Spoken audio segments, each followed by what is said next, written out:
Good evening. I'd like to call our Measure P Oversight Committee special meeting for May 14th to order, please. And now we'll do the Pledge of Allegiance.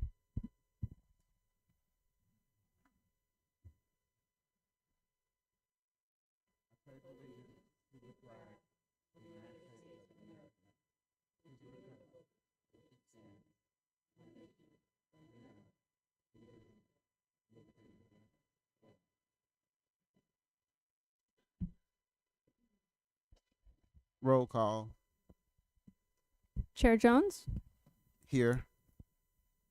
Vice Chair Briseño, Here. Committee Member Bunch, Here. Committee Member Gaddies, Committee Member Santos. Here. All right. Do we have anyone sign up for the community forum? Yes, we do have one. Jose Carrizales.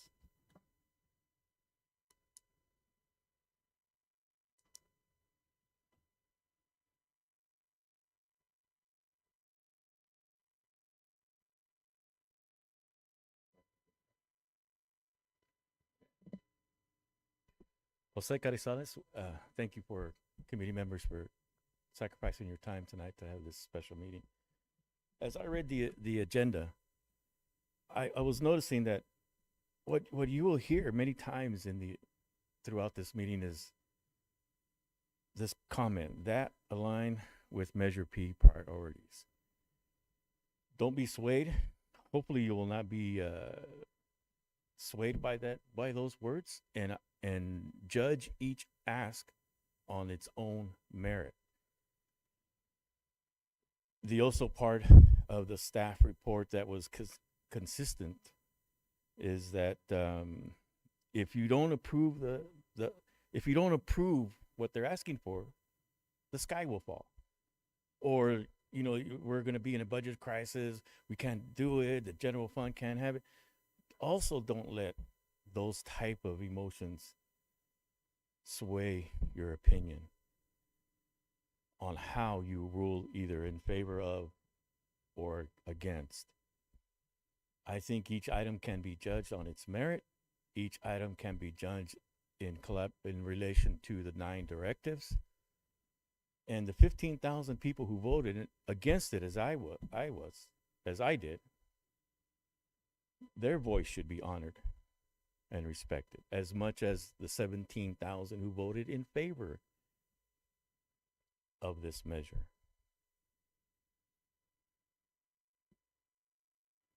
I just have the consistent thought that the 9 directives should be in the best interest, are in the best interest of Vallejo. The citizens voted for that.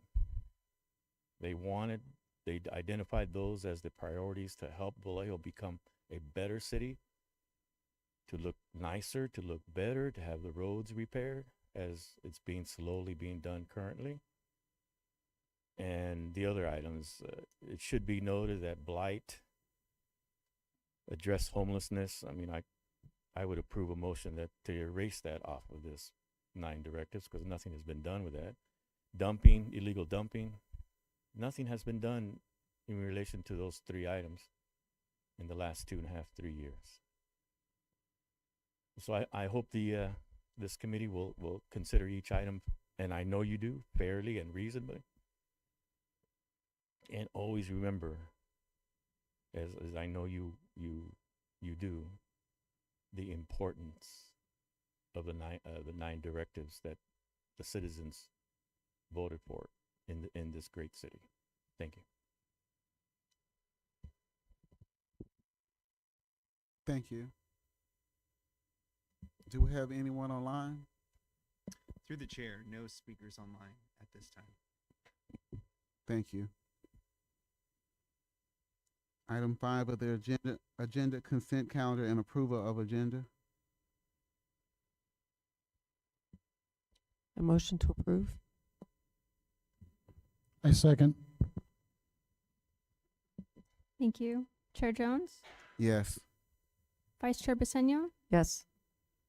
Committee Member Bunch, Yes. Committee Member Gaddies, Committee Member Santos. Yes. Item passes with all approved.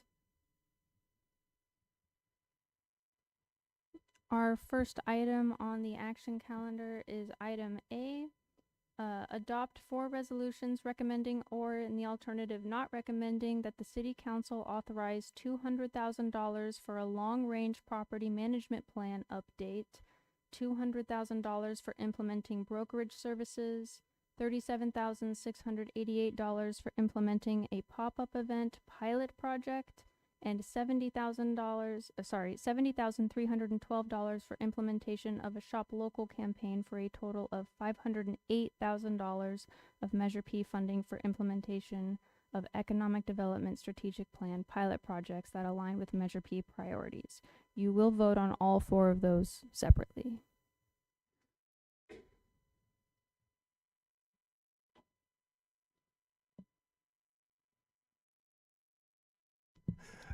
Push the button. It's nice to see you all again.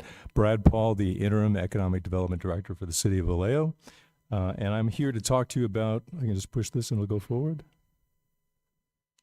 Brad, you might need to turn it on.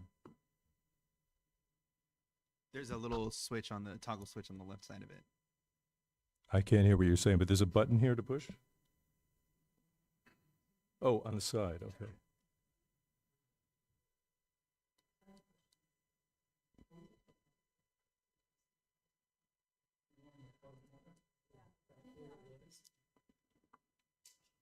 So I've got this working now. So we have a economic development strategic plan that was adopted in December of 2024. It's 107 pages long. And I'm going to speak about 4 of the key pilot projects in here that align with Measure P priorities. And as one of the previous speakers has said at each of the nights I've been here, that's a question he asks, and I think we can answer that in several ways. Is this going to point it this way?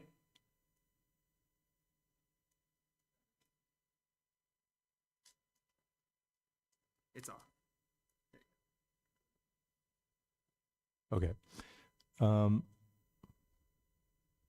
There's a slide missing.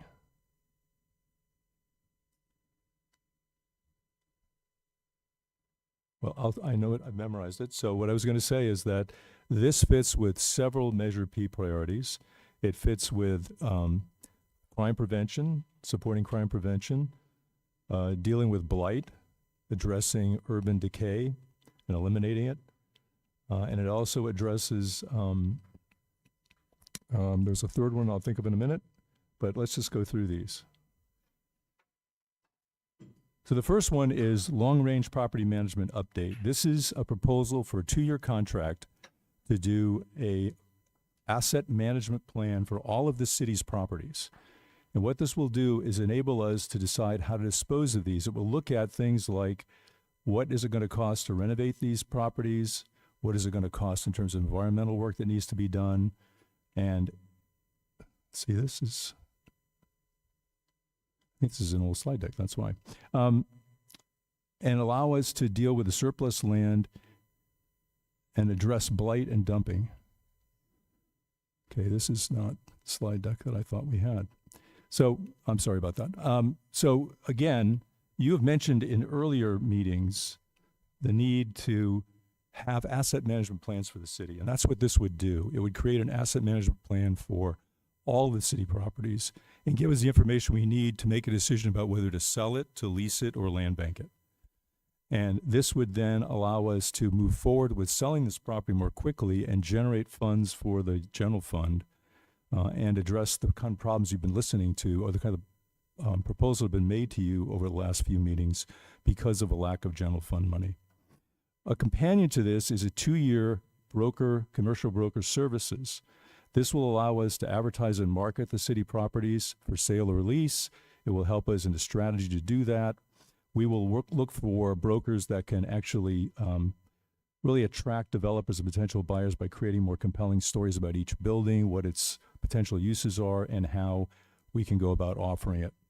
Again, this will help us prevent blight, especially among the properties that the city owns, to repurpose them and get them active again. This will promote safe, healthy, and clean public spaces and maintain crime prevention. These are priorities of Measure P. Again, we're asking for $200,000 for doing this. We're asking for $70,000 for a proposal for a one-year contract for a shop local to increase sales tax revenue and bring more shoppers. More shoppers also means more foot traffic, more vibrancy, more positive activity around these businesses. And the more people you have downtown or in our commercial corridors, the more that deters bad behavior and helps crime prevention. Pop-up events, we have an RFP that was, I'm sorry, this is about 4 PowerPoints earlier than the one I sent, so that's why I'm a little discombobulated here, but I'll be fine. We put an RFP, we interviewed 3 of the respondents, so we selected Miles, McNeil, and Powell to activate the downtown and the waterfront and to connect the 2 of them. This will help bring more public space, or this will help create more people and more activity in the public spaces. Again, one of the Measure P priorities. We currently have $62,000 in this contract. We're asking for $38,000 more to bring it up to a total of $100,000 that will allow us to add more pop-up events throughout the fiscal year. And unfortunately, I had a series of slides. So I'm just going to do this from memory, because the activity that we're going to promote with that pop-up events, the last one I showed you, is to activate the part of Georgia Street that goes from where the farmers market ends on a Saturday down to Mare Island Way. And right now, as you all know, that those 2 blocks are pretty dead. From Santa Clara Way in front of the library down to Mare Island Way is just parking lots, parking garages, and parking or an open space. And then that last block where the Housing Authority office is on Georgia between Santa Clara and Sacramento, the Housing Authority is really the only active building on that part of the street. So when I was here on March 28th, I came here to visit the farmers market. And it was bustling, as it always is. It only went for those 2 blocks. It ended at Sacramento. But there was a lot of activity on Mare Island Way because there was a Chulu, I think it's pronounced, car event. So they had hundreds of cars and thousands of people. But in that dead area in between was the No Kings rally. So in front of the library, there are all these tables. There were thousands of people. So if you were walking down at the car event, you looked up, there was all these people and activity that drew you up Georgia Street. And once you got to the library, you could see the farmers market, so it drew you up there. So the pop-up events piece of this is to really activate that more often and create some permanent activity, and people will come back. As you know, if people come here a couple of times to the downtown, they realize it's not what they read on social media. It's not what they hear in the newspapers, but it's a very active place. There's lots of really interesting individual retail shops there, and they come back. So we have to figure out a way to get people from the ferry up to Georgia Street and from Georgia Street down there. What we learn from this, we hope to take to the other commercial corridors throughout the city.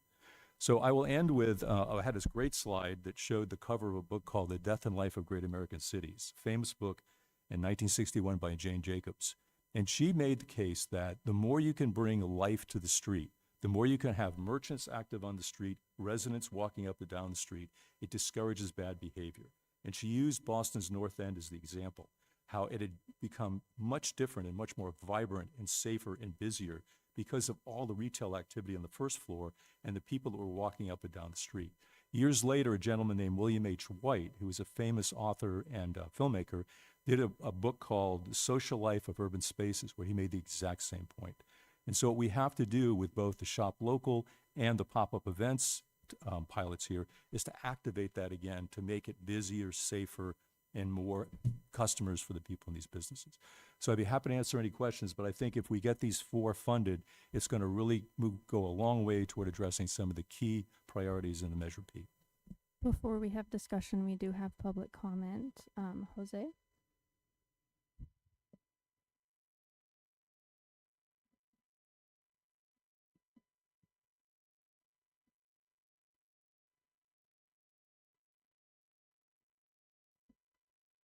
Jose Carizales, this, after listening to my young friend's presentation, this absolutely screams economic development, or this decision should be in front of the city council. He supports the idea that this is one of the, or supports the priorities in the Measure P funding. And if I could find that page that I wrote it down, what are the, how does it promote the clean and safe I was so flabbergasted by his presentation, I lost all my notes here. I think this measure should just go in front of this proposal should just go in front of the council. How does this align with the three priorities? Does really going to promote healthy, clean, safe city when he's only talking about Georgia and Sacramento? What about the rest of the city? How will it how will your approval maintain crime prevention? Is it only in from Sonoma to Sacramento Street? What about the rest of the city? How will approving this address blight? There's no mention of the graffiti. Is this going to take care of the graffiti that existed in the entire city of Vallejo, or just on Georgia and Sacramento? I strongly oppose the addition, the ask for this amount. This should be this should be in front of the city council. They are elected officials. This is economic. This presentation should have been done in front of the Economic Development Department and that committee, and then secondary to the city council. I just ask this committee to stay within the nine directives that have been voted on by my great friends, citizens of Vallejo. I just don't see how any of these. I'm just a flabbergasted. We could spend this money more for illegal dumping, for my unsheltered friends, for picking up the papers, the garbage that are out existing here, right down this street, papers, right down on Marin between Georgia and Florida, all those papers. I just don't see this measure, this ask should be in front of this committee. Thank you. Daniel Weiss.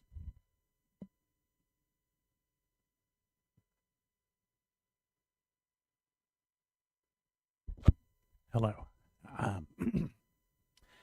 So I'm here as a representative as the chair of the Culture and the Arts Commission, and we'll be talking, but this I'm speaking just as a citizen of Vallejo, totally separate. I want to be clear, but because you'll be introduced to me in a moment. I would just like to wanted to say I strongly would support this ask. I live on Main Street. I live very close to downtown. As mentioned, the Saturday farmers market or the art walk that happens once a month. Whenever there are events in downtown Vallejo, it suddenly feels like we live in a real city. There are people here. People come out to these events, and the more that we can work on it, the more I think everything in the city works better. I just would like to give the strongest possible encouragement for anything like this that does bring more life to downtown, more regular events, not letting our buildings become blight, which I think does directly speak to the priorities of Measure P.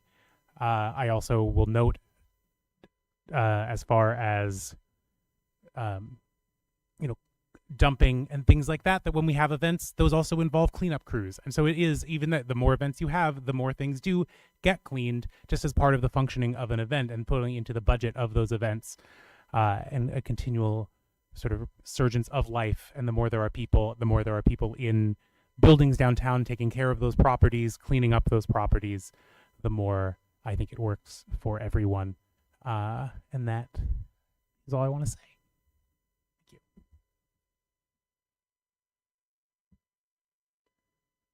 Anna, you. Sorry, it's a little confusing without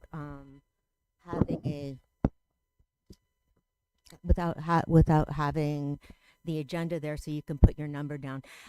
There's a simple reason to not recommend this proposal, which is that it was never brought before the Economic Development Committee. and that doesn't really make sense. That should be they're there for that. And these are the commissioners that have taken time figuring out this stuff, that probably have some expertise. So that doesn't really make sense. Personally, I'm not really interested in that protocol stuff. I am really bothered by a consultant being hired to do the work of the economic development department. Why is that? They should be doing that. It kind of reminds me of, like, anybody else have like an ex that is coming up like, baby, let me have $100 so I can make more money. And you lost your $100 and they don't make money.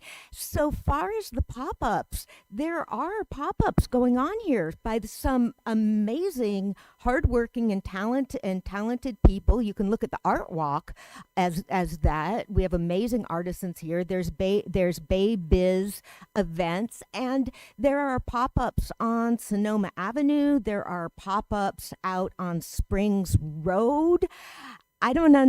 So support those businesses, and economic development is getting our citizens out by making Vallejo cleaner and safer, which everyone wants. I mean, so this money should be going toward those purposes. We don't need to figure that out. We don't need a consultant to know that.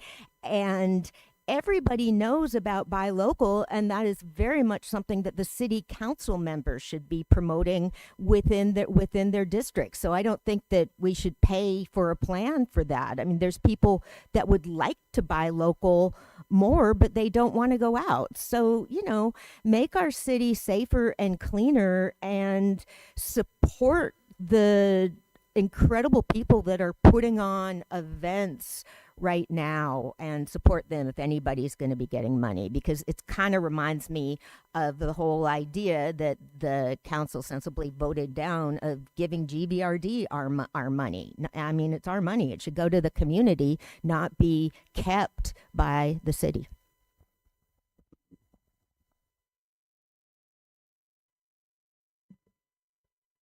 Kristen Woods.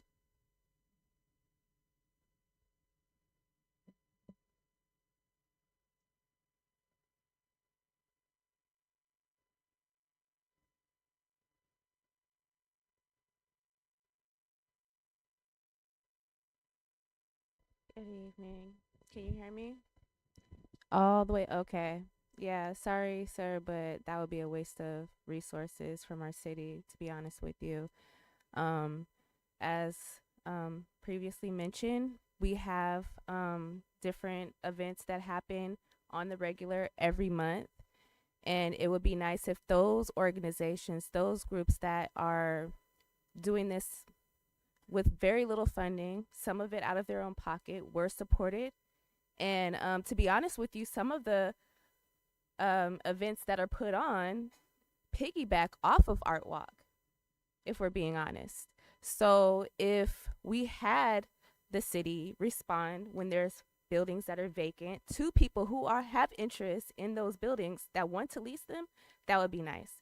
If they would respond to people in a timely manner for when they're applying for business licenses, that would be nice. We don't need someone to come in and tell us, okay, we need more advertising or anything like that, because the business owners, like myself, we do it for ourselves.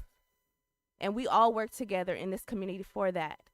But we need for there to be spaces available so that more people can come in. But we don't need somebody to tell us who or how. We know who can go there.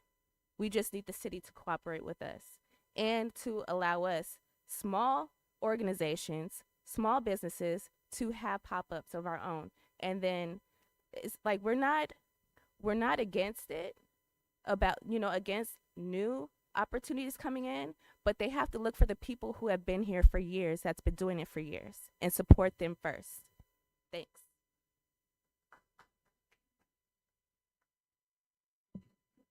Is there anyone online? Through the chair, no speakers online at this time. Any comments or questions?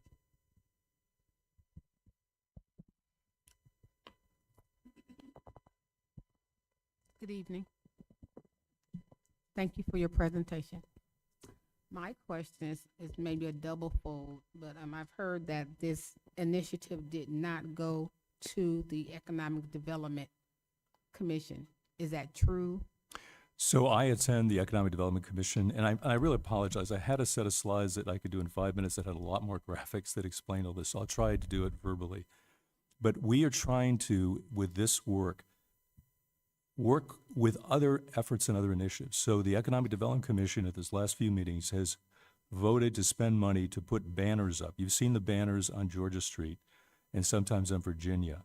Some of them are nice, some of them are faded, and some of the racks that hold them they're missing.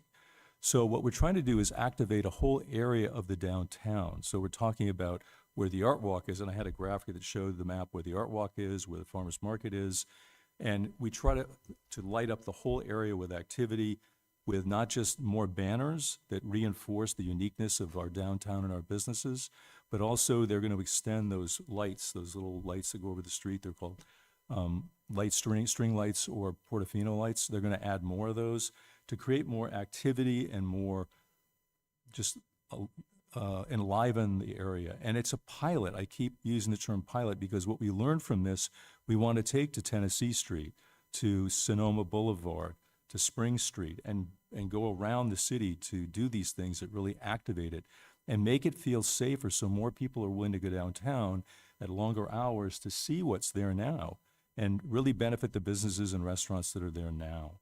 So I go to the meetings, we talk about it. We had a long conversation last night about how what they're talking about will benefit the things. We talk about these pilots at the Economic Development Commission meeting. So I don't know where that comment came from, but it's not true. Okay, so it was discussed at the Economic Development Commission, and you guys thought to bring it here to receive monies to help you with the pop-ups and the campaign and the services? And again, when you talk about the key, you look at sort of stopping blight, where do bad things happen in downtowns or commercial areas? They happen where there are vacant buildings, where they're not maintained, where people dump things in front of those buildings because I think people will be less likely to notice that if they put it in front of an active business. And so the first two pieces of this ask, the asset management plan for all the city-owned property and then help to sell or lease it, is to get it up and running again.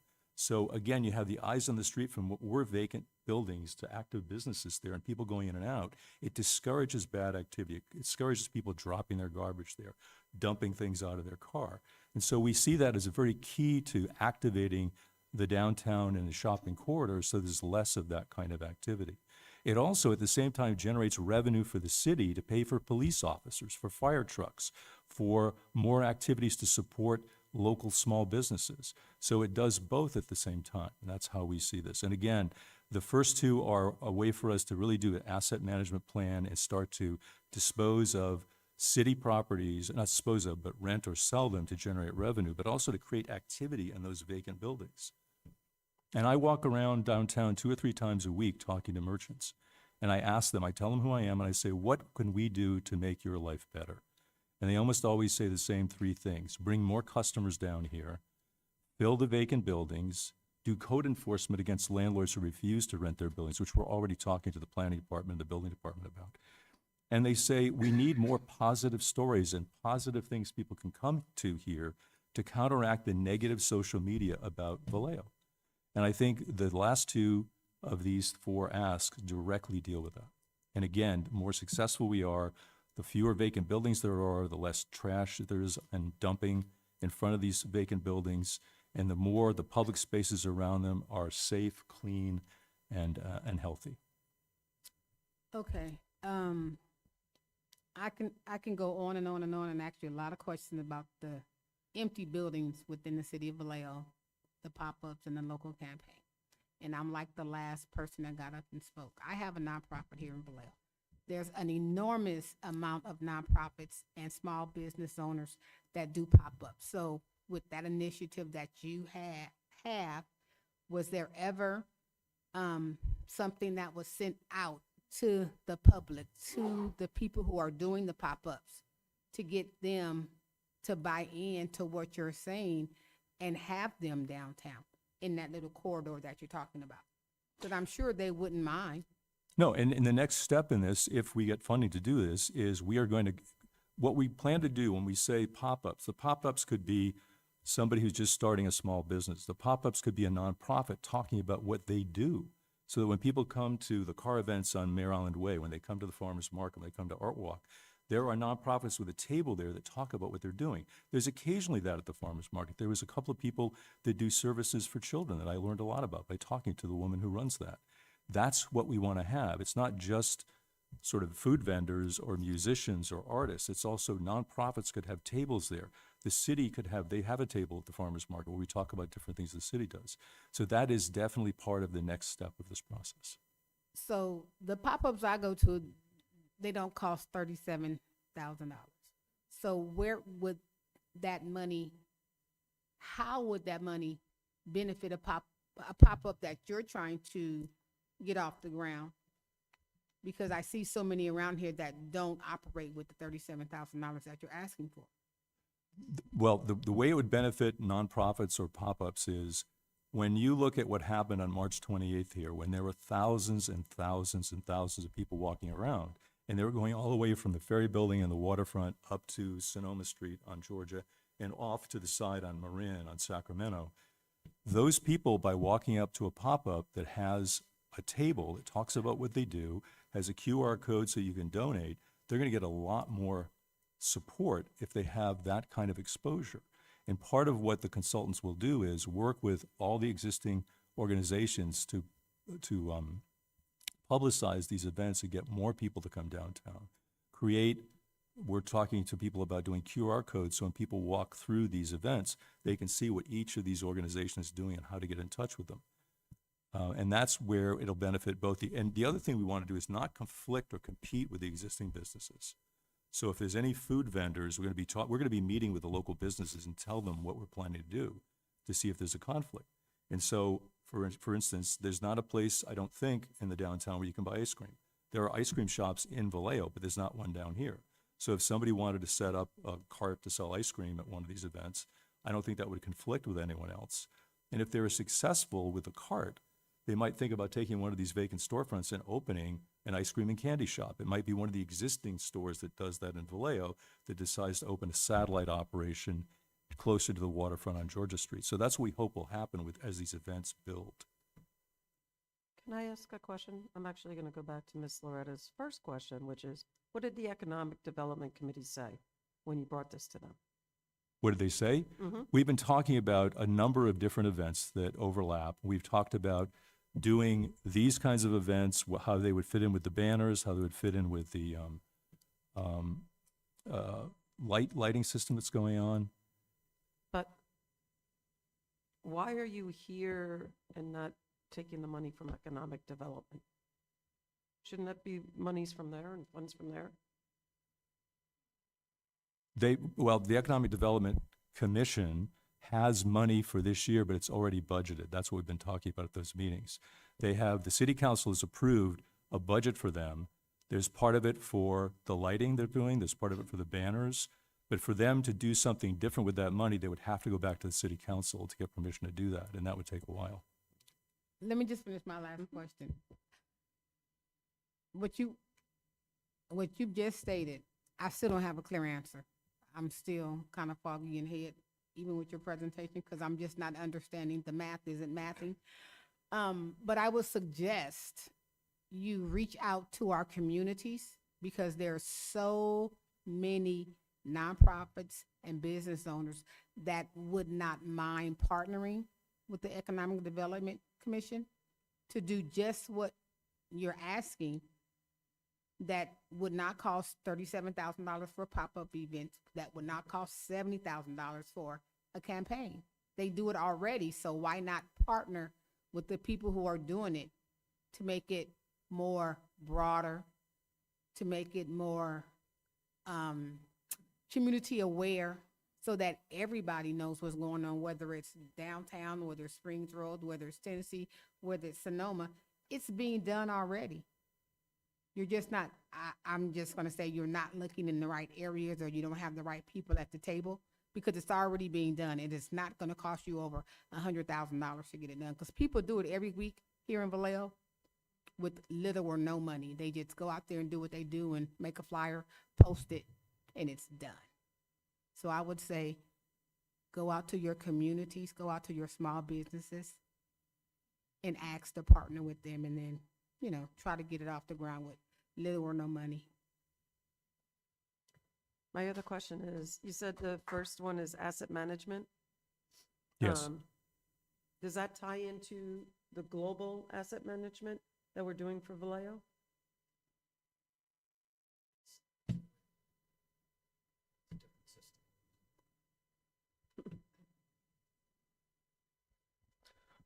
Our current asset management system is specifically for department assets. Right now, it's not involving our property management assets, so it's a different system. I'm sure we could look into incorporating and integrating it, but at this point, it's a separate system. Well, that's an opportunity lost. You need to make it one system. Is there an opportunity to have that module in there? Because ultimately, the city manager is going to want to have everything rolled up to understand what is happening in the city and not piecemeal it together via a spreadsheet. If it's in one system, they'll be able to see everything that's going on, right?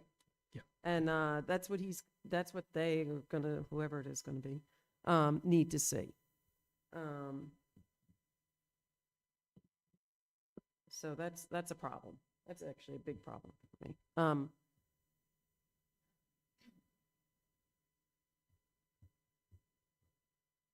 Yeah, I guess I'm struggling with why economic development isn't really doing a lot of this. I don't know if anybody else or any other thoughts there.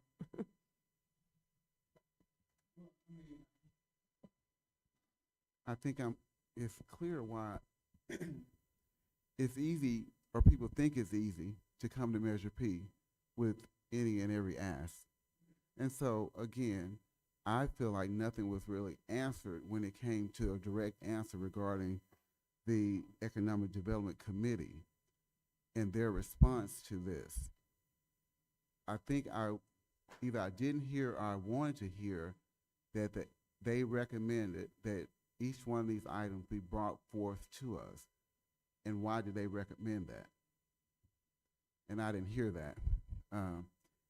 And I still can't make the connection to the 9 priorities that it has. I mean, we can far stretch everything and try to tie it in, but in reality, it don't. And like echoing what everybody else has said periodically throughout the city of Vallejo, there are several pop-ups that I've attended, that I've been a part of, that I think that it would be a disservice to the business owners, the community people that already do these events, to not address. Have a community forum for this particular topic and address these issues and questions with them, and let them help come up with a answer, but with Economic Development Commission, not Measure P.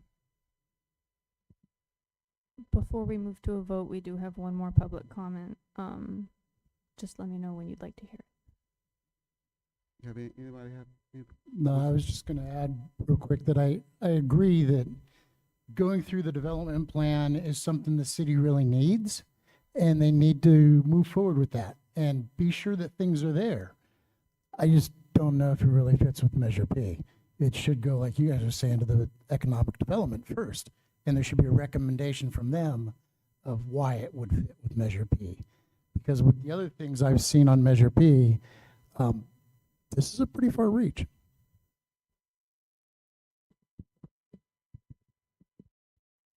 Comment? Cheryl Brady.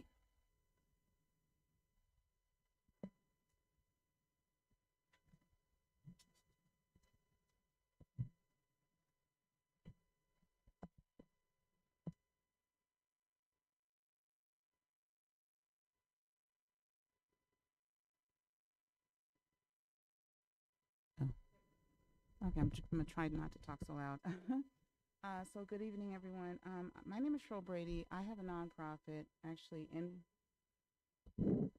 Oh, I have a okay. I have a nonprofit in Vallejo. I've had it for about 7 years. It's actually located downtown on Capitol Street. My clients that I work with is a little different from what's probably out there now with nonprofits. It centers around arts and activities and stuff like that. I work with foster youth that are aging out of the foster care system. So I have a couple of things. I'm sorry, this is I have a couple of things that I want to discuss. And so one thing is far aside from my nonprofit, using the money to promote the shop locally, I don't understand that, because how do you shop locally when there's nowhere to shop? And so every time I go down the street now in Vallejo, there's somebody else that's closing down, somebody else that's moving out, and I'll be honest with you, I love Vallejo, but I bought a house here, and if I didn't buy the house here and I rent it, I'd be long gone. I would screw the city, I'm gone, I'm out of here, because my nonprofit works with foster youth, and yet I see so many young ladies out here on the streets that's in prostitution or out here selling drugs. It's ridiculous. And so when we're talking about where the money should go and where it shouldn't go, I kind of feel passionate about it, because everything comes out of, I work nights so I can support the nonprofit, and I pay for everything.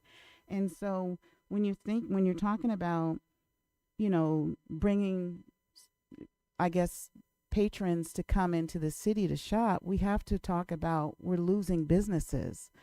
When you're talking about bringing people to come and shop and pop-ups, we're talking about, why would they shop at a place that half of the downtown is in dismal? There's nothing there. I don't know who owns these buildings and why they're sitting here like that, because I can use one of those buildings, and I've come to the city plenty of times, and I know that, with city council, you guys are so quick to say, oh, you know what, you can call this person. Now you got to call back, and there's a lot of people on in the city that just don't answer emails, don't call back, don't check up. There's a lot of nonprofits here. There's a lot of people that are trying to do something in the space that we have with the money that we have. And so to see, Measure P come in, and yes, the roads do need work. I do agree with that. But to see, the money also go out to places like GVRD, and that's another story. I'm glad I wasn't here yesterday, because, that's emotional. But to see that money being used for other things when we're already here and we're struggling is, kind of disappointing. I also want to talk about the city properties. I don't feel comfortable with knowing the history of Vallejo and having outsiders come in to get paid to do something and then take the money and run off. So I don't want to see another person that doesn't, have an investment in this city because they don't live here to come supposed to do a job, but don't do the job, and they just get the money and they leave. I do feel like that's also, to blame with the city, because they should have vetted the person a little bit more than that. The next thing for me, it's using money to put signs up. To me, is almost like, me putting really nice wrapping on an empty box. That's how I look at it. Like, it looks great, but what else is there? What's behind it? So if we could work a little bit harder with getting businesses to come back in the city, which means working with the people who own these buildings that's sitting around and not doing anything. Maybe sorry. I can talk and talk. But thank you. Thanks for listening.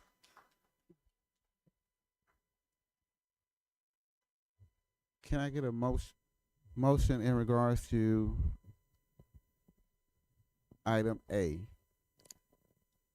And we will do them one at a time. So we'll start with the long-range property management plan update.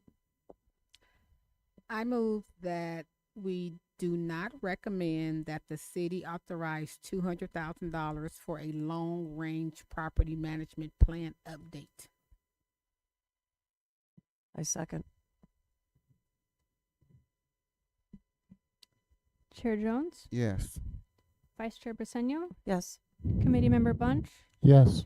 Committee Member Gaddies, Yes. Committee Member Santos. Yes. Item passes to not recommend $200,000 for the long-range property management plan. Can I get a motion for A2? I recommend we deny $200,000 for implementing brokerage services. I second. Chair Jones, Yes. Vice Chair Briseño, Yes. Committee Member Bunch, Yes. Committee Member Gaddies, Yes. Committee Member Santos. Yes. Item passes to not recommend brokerage services. Can I get a motion for A3? I move that we not recommend $37,688 for implementing a pop-up events pilot project. I second.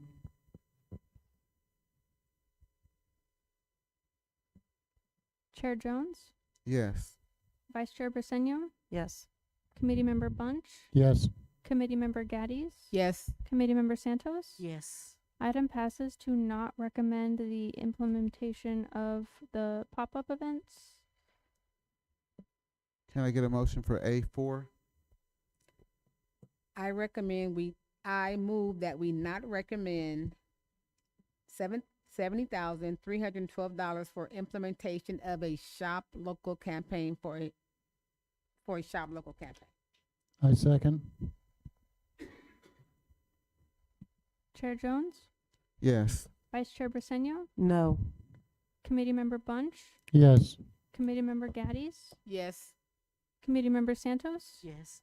Item passes to not recommend $70,312 for the Shop Local campaign, with one opposed. Would the committee like to give a reason for denial tonight for any of these items? The main reason would be, I think that this should go to the Economic Development Commission, and the drive come from that commission, not from Measure P. Thank you. Our next item is item B. Adopt a resolution recommending, or in the alternative, not recommending, that the City Council authorize $134,500 for Vallejo Youth Create Asphalt Art for Safer Streets pilot project that aligns with Measure P priorities.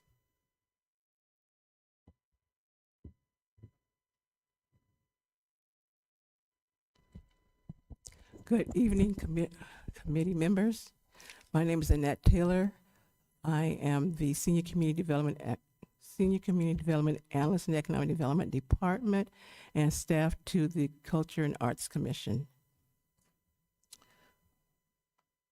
With me this evening is Commissioner Chris Thorson, and in the audience is Chair Daniel Wise of the Commission. Before you this evening is a request for the Culture and Arts Commission, the amount of $134,500 for a Youth Create Asphalt Art for Safer Streets pilot project. This project is one that the commissioners identified in their work plan that was approved by the City Council on March 3rd. In reviewing the items, we believe that this project falls under maintain critical services such as keeping public spaces healthy, safe, and clean, as well as youth priorities. And we are not repairing or deteriorating neighborhood streets, roads, and sidewalks. However, if this project goes forward, we would be enhancing those.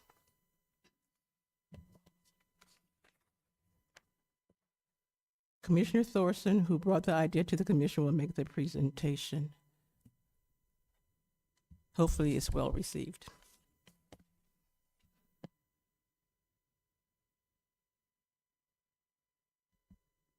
Hi, committee members. Okay. Is that better? Can you hear me? Okay. That's very close. Okay. So let's see if I can get this to work. Okay. Okay. All right. I hear myself in the speaker. So, our proposal, Vallejo Youth Create Asphalt Art for Safer Streets, the proposal responds to Measure P goals of addressing streets, roads, and sidewalks to make public spaces safer and improve the quality of life for residents, motorists, and pedestrians. The pilot project will produce 6 new murals in intersections with significant pedestrian traffic in each of Vallejo's 6 districts. This project addresses 2 of Vallejo's compelling needs. Number 1, safer streets, intersections, and crosswalks, and number 2, educational and leadership opportunities for Vallejo youth.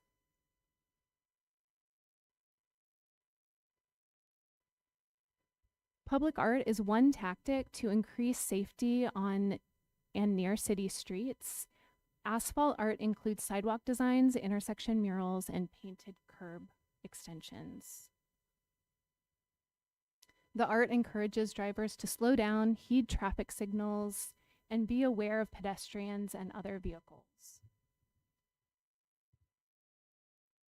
Intersections with asphalt art are safer. So the Bloomberg Philanthropies did an asphalt art safety study where they compared side by side intersection safety before asphalt art was installed and after asphalt art was installed. And so they found that intersections with asphalt art, they have a 17% decrease in total crash rates, a 37% decrease in injury crashes, and a 50% decrease in crashes involving pedestrians and other vulnerable road users like bicyclists. And since we've, very recently had a tragic accident with at Cooper Elementary School, this 50% could be really, we really need this. Installing asphalt art in select locations citywide, 1 mural in each district, will beautify Vallejo and make our streets safer for everyone. And creating art provides opportunities for local children and adolescents and youth leaders and teaching artists. Solano County's Community Health Improvement Plan recommends implementing free trauma-informed and culturally responsive arts youth programming to improve community health. And we want to create free camps that will offer Vallejo youth the opportunity to learn about and learn about public art, explore themes of safety and community, and design and create art for their districts. So this is our timeline. I don't know if you want me to go over their timeline here. Yes? Okay. So through December 2027, we will build community partnerships and logistical planning. Official site selections with council members will happen by January 2027.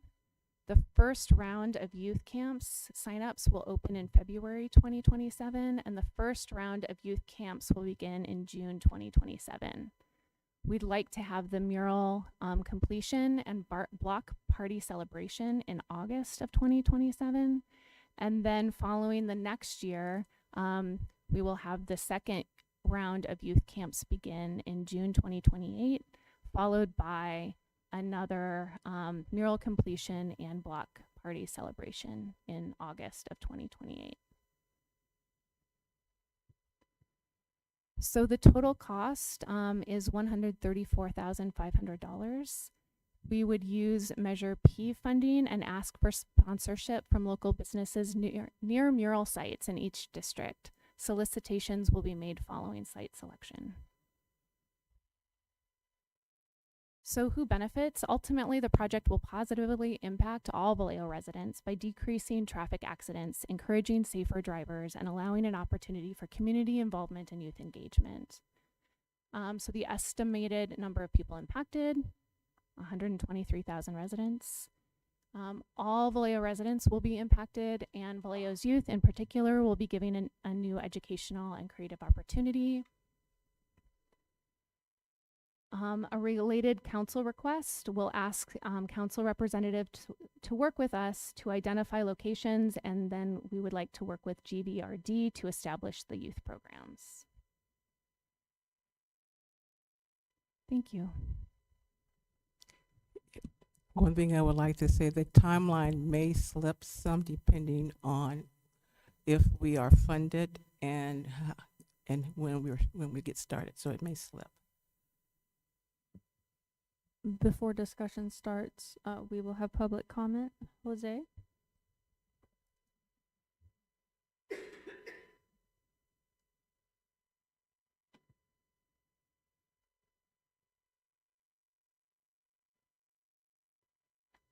Jose Carrizales. I just want this committee to know that this is a great example of what an ask of this committee should be. The number 9 was youth priorities and services. In spite of all the other descriptions that my young friend gave, this involves the youth of Vallejo. We always hear years and years and years. What can the youth do? There's nothing for them to do. We now have the summer basketball program from my good friend Louis Michael. That's one start. This is a great start to begin the process of engaging with our youth, making them feel a part of this community. If it was me, I'd double it. I'd have a 4-year program. Why not? We had somebody who wanted $150,000 to do pop-ups, or it's $37,000 for pop-ups, $70,000 for this and this, and we're only giving, I don't know how much it was, but for a 2-year program. But the main idea is that it provides help for our youth of Vallejo. And that's what we need. We need something for our youth to do. Painting and art is something. It's not skateboard or sports, basketball, soccer, baseball, but it's something. It's a beginning, and we've got to start from A to get to Z. And this falls perfectly in line with the 9 priorities. Even though I voted against Measure P, I would certainly accept this because youth priority services and this whole ask involves the youth. I keep wanting to say youth of America, but youth of the youth of the city of Vallejo. I surprised you guys, didn't you? Didn't I? I would ask the committee to support this measure, give the award the money, fund this program, so that the youth of America can be helped and provides an activity, a positive activity of something to do.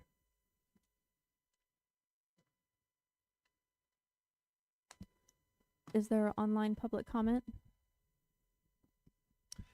Through the chair, currently do not have any members of the public signed up to speak on this item. Any questions or comments? My question is, and I like painting, I have a BFA, but Hogan, they put a beautiful asphalt logo on there, on the ground, and I drove over and I'm like, oh, how nice. And within a week, there was donuts all over it and destroyed. So my question goes to, how are we going to protect this investment that we're doing? And what are the measures that we're going to take in order to make sure that we can minimize that? We do have some money in the budget for maintenance. We may need to continue to maintain those. And this asphalt art will not last forever. It is, will last for several years. And if, once if this is a pilot program and it's successful, then that means that new intersections can be activated as old ones maybe become safer. Also, we're working with Public Works regarding the type of sealant that goes over paint on asphalt. If you remember, the Black Lives Matter mural was on Santa Clara, although it wore out. But in talking with Public Works, there is sealant that can protect the extend the life of the project, of the mural. My question is to what extent is GVRG being tied into this project? I don't think they know about the project. So ideally, they could provide a location for, the youth camps to happen. Thank you. I have two questions for it as well. With the painting and selecting the intersections, I'm assuming, which is always trouble, but I'm assuming that you're coordinating with Public Works for what intersections are being resurfaced, so we don't paint it and then they resurface it. Correct. Okay. And then I see that the ask is for 134,500 with potentially, it looks like 2 years out. I'm assuming this is a one-time ask, or we're going to come back in another year and ask for additional funds? This is a one-time ask. May I add that Bloomberg Philanthropies does fund murals. So if we are successful in getting their attention, we could get other funding later on. Not now, but it could not hurt to get their attention. So what type of research or look into for the paints and the sealants have been done? I mean, because that's going to be the biggest driver of your cost, is purchasing the paint and the sealant. So we want to make sure, you said it only lasts a few years. I'm a little concerned about that now. So we want to know how long it would last. So we've been in touch with Sherman-Williams, pro pack of paint for 5-gallon buckets. It's an average. I mean, this is dated now because it's taken a while to get there. I'm sure paint has gone up since then, but it's an average of $34.04 per gallon, depending on the color, and each gallon covers approximately 108 square feet. I don't have the product details right here because it's a hyperlink and this is paper. And then there are some surface preparation recommendations that they have. And approximately 48 gallons of paint will be needed for each mural if the intersection box has a 25 to 50% painted surface.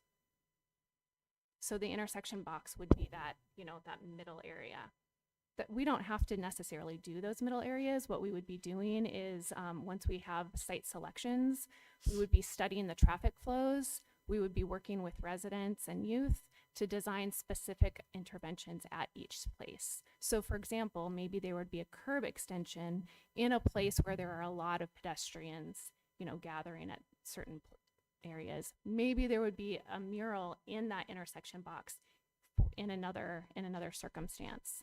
So it's not necessarily that we would be doing the same thing every place. That would be up to, the community to decide and the youth to kind of implement and design. And I have a question for you. How will you go out to the communities and get our youth and children involved? Yeah, we have some ideas. First, we would be working with each district's representative so that they would be able to point us in, the most appropriate directions for each district. Some of the possible community partners that we've identified would be Vallejo Teaching Artists, Club Stride, Boys and Girls Empowerment Group, First Chance Vallejo, Sustainable Solano, organizations such as those. Thank you. Can I get a motion for action item B?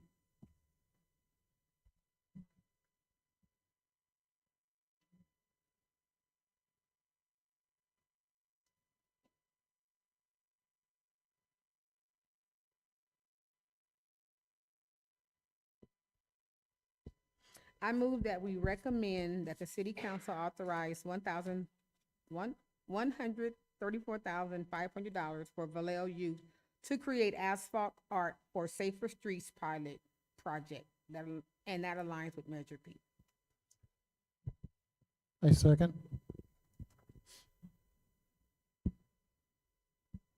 Chair Jones, Yes. Vice Chair Briseño, Yes. Committee Member Bunch, Yes. Committee Member Gaddies, Yes. Committee Member Santos. Yes.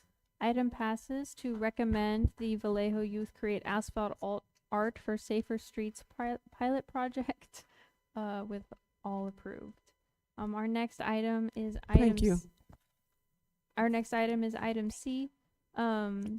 Adopt resolutions recommending or, in the alternative, not recommending that the city council authorize Measure P funds be allocated to 1, the city's public safety radio system, 2, replacement of critical network infrastructure, and 3, purchase of additional cybersecurity defense in fiscal year 26-27. These again are 3 separate votes.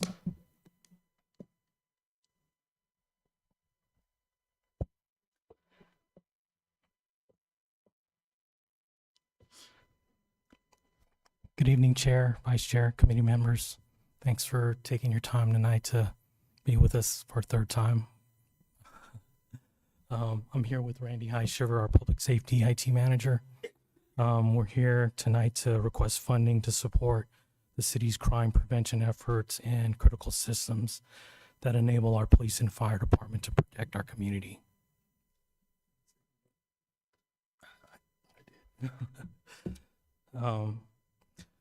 So we had PowerPoint presentation here with you today, but feel like it'd be better to kind of have conversations, kind of discuss, you know, the complicated ecosystem of our technology that we're asking funding for. So I have with me, again, Randy Highshiver, who's going to kind of help with this presentation. So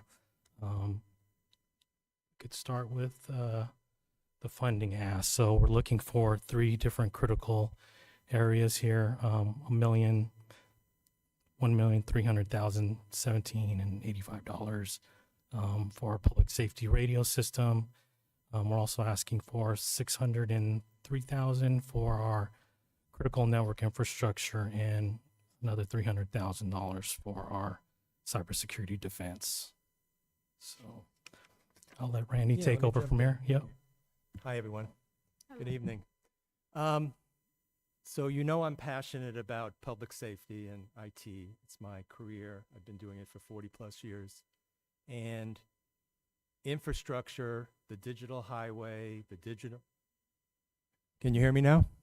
Yeah, so the digital highway, or whatever we want to call it this day, the nervous system to our city, providing a infrastructure for data flowing, for our essential services to be operational, to be maintained, to be supported, to be improved, to really allow for our officers to be in real-time communication, all our emergency services in real-time, communication, our city as a whole. So I'm really here on behalf of the city, the fire, and the police, and I would say the community also, because we want to make sure that we're investing in our infrastructure, our digital infrastructure, our digital highway. It is also prone to digital potholes. It's also prone to digital sinkholes. It's also prone to vandalism. So in that analogy, we really do need to make sure that we're stewards and responsible for taking care of an important part of the pillars of one of the important pillars of the city's infrastructure. So it needs to be taken care of. It can't be taken for granted. It can't be left alone. We've talked about assets, life cycle management. We've talked about a lot of things in other meetings. So this is the same thing. The 3 components that's made up in this is the radio system being number 1. The radio system is an important component for our mobile communications. So our fire and police have radios on themselves and in their mobile units. We have 3 components to that expense. We have a loan that we have left from the purchase of 300 radios in 22. So that's a 462 loan that will be paid off after 2 more years. So we have that expense this year. We have $400,000 for the aging radios. So we have 500 radios in the fleet. I need to begin replacing the old ones that are from 2018, 17. It's time to replace those. The next cycle, and we had it as part of the staff report, the annuals, but this year it's 400. 315 is for the core infrastructure that we use for the radios. So I don't know if you know much about this, but we've been using East Bay for the last 4 or 5 years. And that was a temporary solution until Solano was ready. So Solano was almost ready. So it's the same expense. It's just moving us to another provider. You need a core. You can't do this locally. You have to be in a cost-sharing program. It's too expensive. So the radios will also need ongoing support.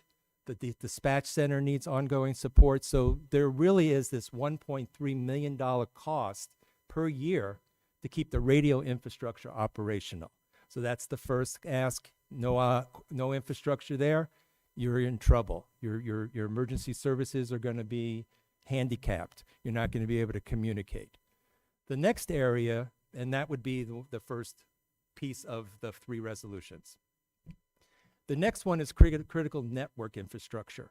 So in order for us to have this nervous system that runs around the city to the fire department, to the PD department, to the city, you have to have a healthy flow of data. If you don't take care of that, it starts having problems. You don't take care of the equipment that's in that infrastructure.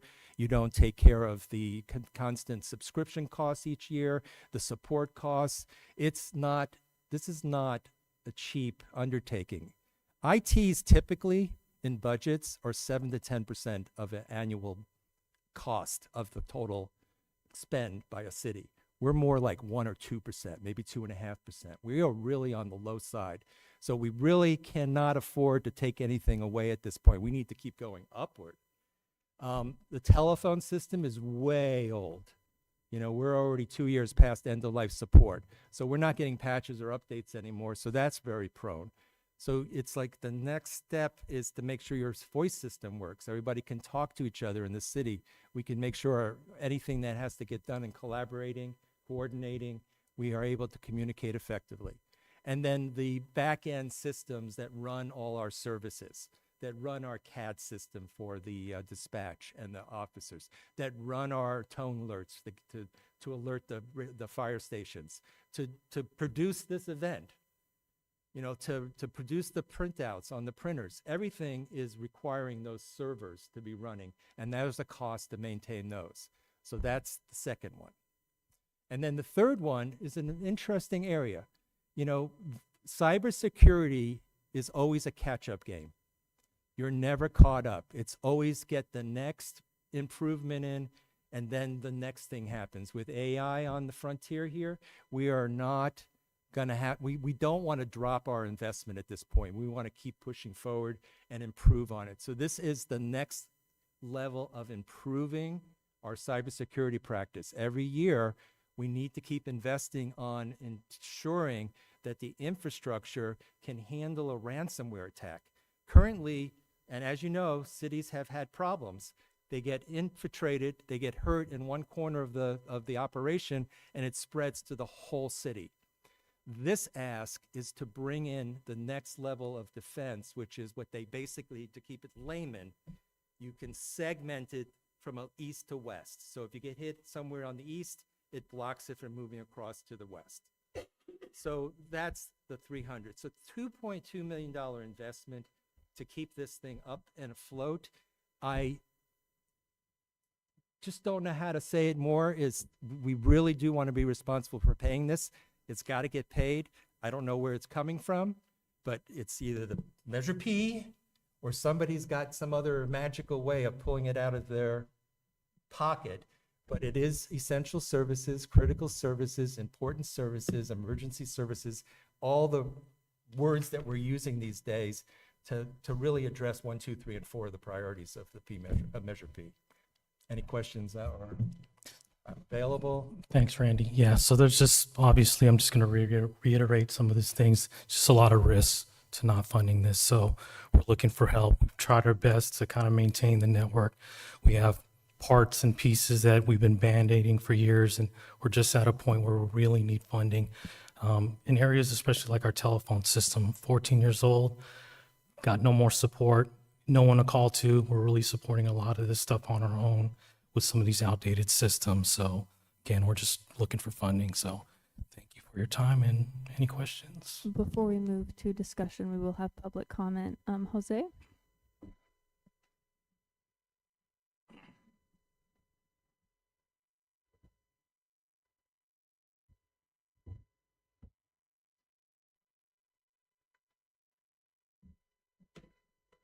Jose Carizales, admittedly, this was a close call for me.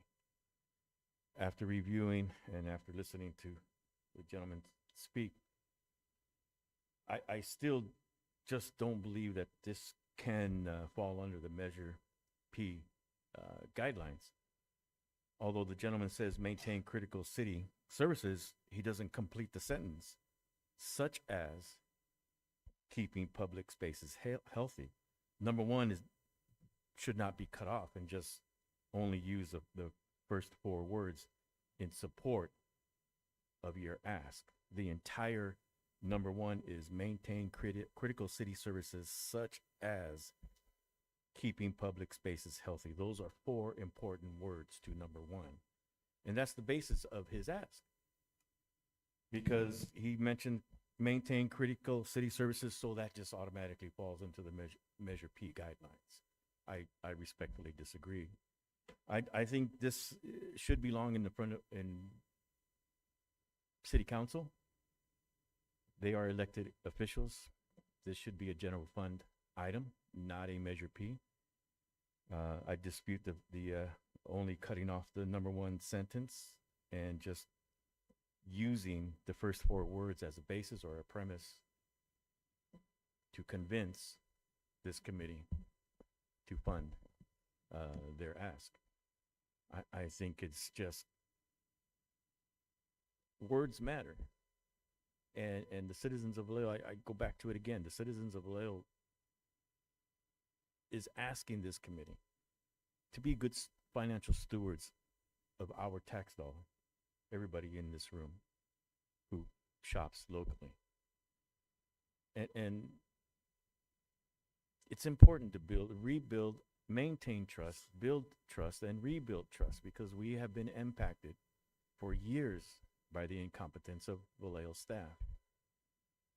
And we just got to stop at some point. We got to have the political will to say no. Have this measure have this ask go in front of City Council. And remember that there's more to number one. Instead of just maintain critical city services, the remainder of that sentence is such as keeping public spaces healthy. And I don't know how a radio is going to keep a public space healthy.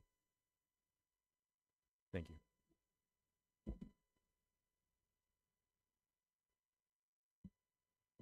Is there public comment online? Through the chair, no other speakers online at this time.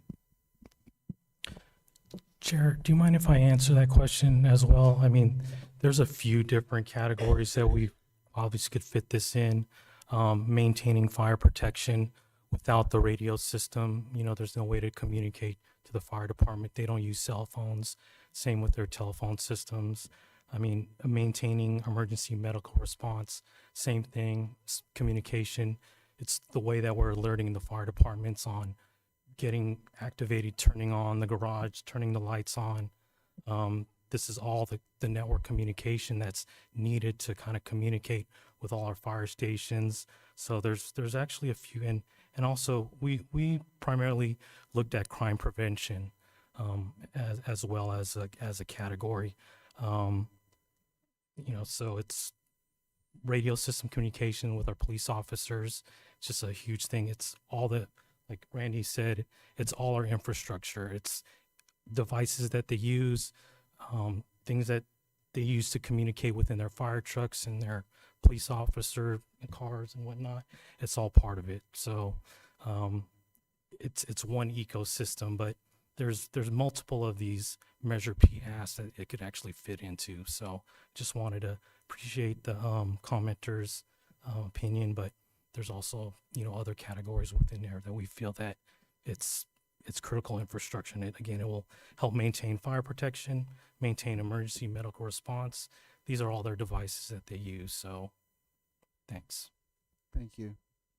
Any comments, questions? Yeah, I have a couple based on the different categories. So the radio lease. So radios are not included in the lease. Thank you. Can you go Figured back to my that big slide? voice would carry. Yeah, so the 300 purchased in 2022. Can you go to 2020 the slide? I'm sorry. Can you go back to the slide? Oh, the slide. So there was the conversion from our old system in 2021 from an old kind of analog VHF system to the new digital system. There was that lease that they had to replace all the radios because the old radios would not work on the new digital system. So those 300 were purchased in the 21 lease. There were additional ones thereafter that are newer. So we're kind of up to about 500 now. So the 300 plus the additional, but there are 40 that are before the 300. Mm-hmm. So, Did that answer your question? I'm sorry. the last packet had the contract, so I could actually look through it. This one doesn't. But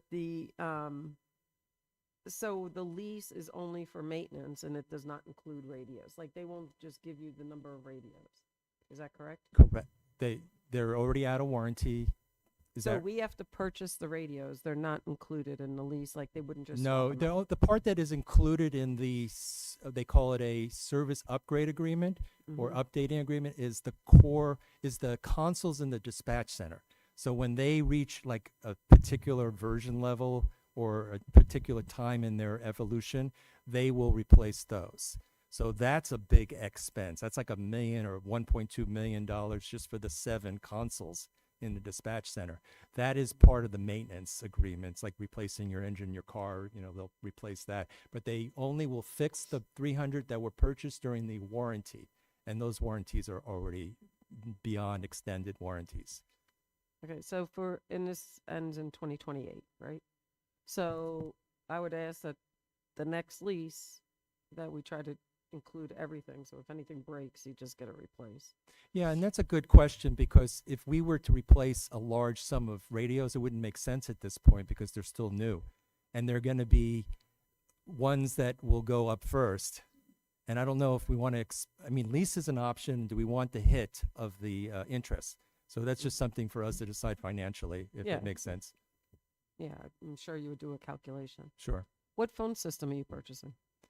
We're very interested in moving to Ring Central at this point. Are you actually getting hardware like a phone to pick up and an analog A line? lot of the phones we have are compatible and some aren't. We'll have that option. Some people want to go to soft phones. I'm a soft phone kind of guy, but a lot of people like having it right in front of them. I could probably speak a little bit to go that. ahead. Yeah. So we're with this new phone system, we're actually going to be able to use some of our existing phones. They will have the ability to use what Randy is saying, soft phones, where we could route the calls through your computers, basically. So we don't necessarily need to be pigeonholed to an actual phone. We could actually route things through software. There will not be any more physical phone system infrastructure that we will need to manage. It's a cloud-based system. So we just need good internet connectivity to run the phone system, basically. So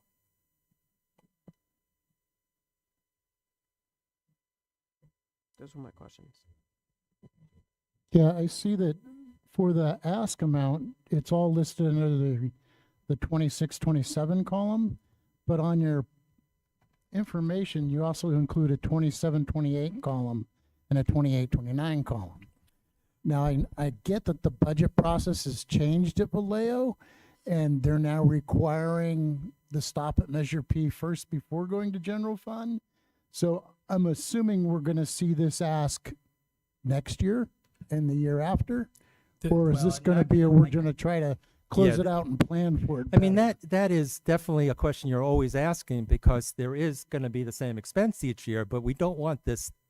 I mean, I can't answer that question, because if you hear Nulungo, she says you don't know, but it could be that it comes back again, you know, because it makes sense given our state of financial position. And I'm not asking you to approve beyond this year's cost. Sometimes you buy something and you're paying for multiple years. The lease is up in 2 more years, so I'm going to start getting that less ask after the second year that we pay off that lease, and still be able to move forward with the replacement plans. But again, where we go next year is, you know, fortune telling at this point, I would say. We're also trying to forecast, obviously, and, you know, get ahead of things, like Randy said. So putting this in the budget for future, there are some one-time asks, like our network switches. That'll be a one-time ask. We haven't replaced them in 10 years. It's past the life cycle. We'll probably be asking, we'd like to build and forecast, because we know that this equipment will be needed to be replaced at some point. So how to get it in that budget and forecast it, that's an answer I don't know. But again, some of these network infrastructure stuff have not been maintained for quite some time. We got 10 years out of it. We hope we don't stretch this when we get new equipment to this long of a life cycle, but we've tried to do our best to keep things up and running with what we've had. And again, there's a couple of one-time asks, like our Nutanix data center servers and our network switches. We'll be okay with them for at least 5, 6, 8 years on some of that. Our telephone system, we do have a yearly contract. There's a one-time implementation fee this year, and then yearly there'll be a yearly ask at that point. That's understandable. I know we talked about that earlier with the computer systems, that implementing a life cycle plan, you got to start somewhere and then get it implemented, because it is critical for fire and PD to have working systems. Through the chair, I just wanted to clarify a couple of statements tonight have been made that Measure P is not a general fund, and it is general fund money. So I just want to, it's not special tax, it's a general tax, and it's general fund money. Any more questions or comments? Can I get a motion for item C1? Yes, I recommend to adopt the resolution recommending that the city council authorize Measure P funding for 26-27 for $1.3 million. Do I have to say the whole number? 1317085 for the public safety radio system. I second. Chair Jones, Yes. Vice Chair Briseno, Yes. Committee Member Bunch, Yes. Committee Member Gaddies, Yes. Committee Member Santos. Yes. Item passes with all approved for the recommendation of the public safety radio system. Can I get a motion for item C2? Adopt a resolution recommending that the city council authorize Measure P funding for FY 26-27 for $603,000 for replacement of critical network infrastructure. Second. Chair Jones, Yes. Vice Chair Briseno, Yes. Committee Member Bunch, Yes. Committee Member Gaddies, Yes. Committee Member Santos. Yes. Item passes with all approved for the replacement of the critical network infrastructure. Through the chair, right before the votes began taking place, there was a hand that was raised online for public comment. Though the public comment period sign-up portion had concluded, would the chair be open to having the public speaker speak on the remaining items? Is this for item C? Let me double check. Mr. Harrell, did you want to speak on item C? Yes, this is this item. Okay, perfect. Chair, if that's okay. Do we pause the motion and let it let them speak, or do we? I don't think there was a motion on the floor. Not for the last. I can't hear anybody speaking. Through the chair, you can deny the request because the comment period closed. No, I If you want to don't hear have it, a problem with you can hearing hear it. it. I just want to know, is it appropriate to hear him now, or do I do C3? We should do public comment before voting, I think. Okay. Yeah. Correct. So, It's worthless afterwards. if the public comment is about item C3, which is the cybersecurity, then we can hear public comment. If it is about the first two, public comment is closed for those because we have already voted.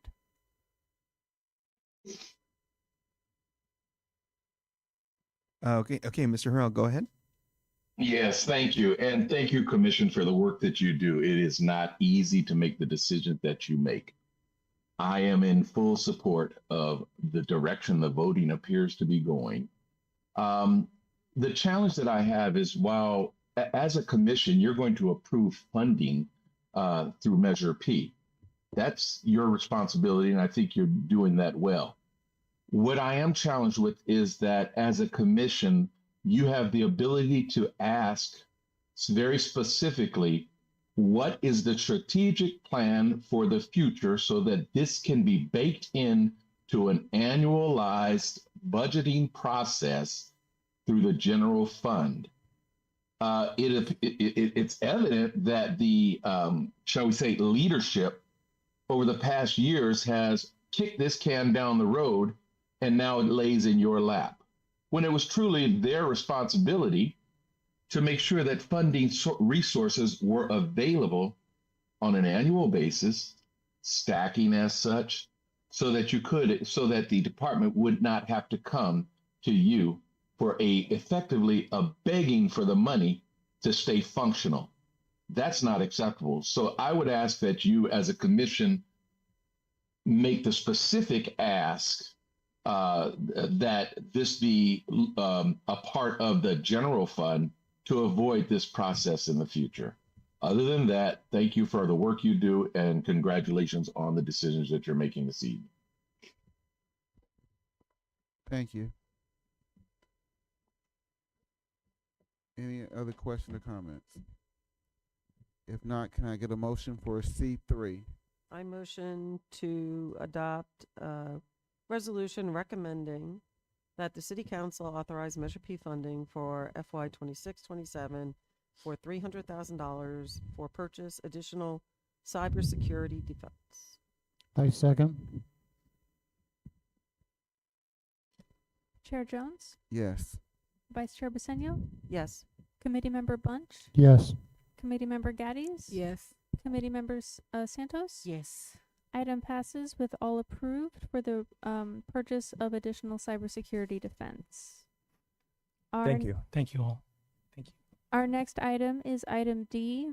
Adopt a resolution recommending, or in the alternative, not recommending, that the City Council authorizes $3,225,000 of Measure P funding for the replacement of 2 field command vehicles, 1 utility vehicle, 1 Type 1 engine fully complemented for fiscal year 26-27, and 2 field command vehicles, 1 Type 1 engine fully complemented for fiscal year 27-28.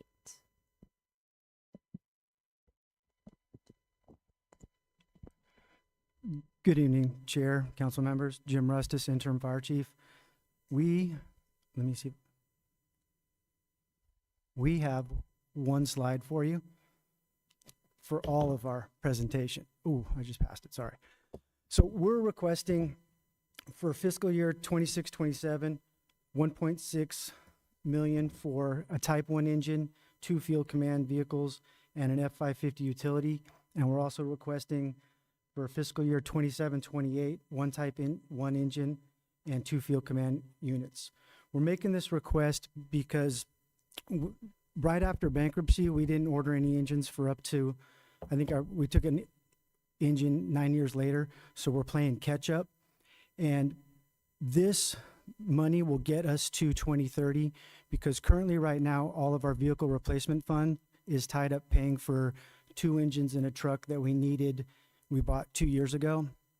And that $750,000 a year is going to that debt service.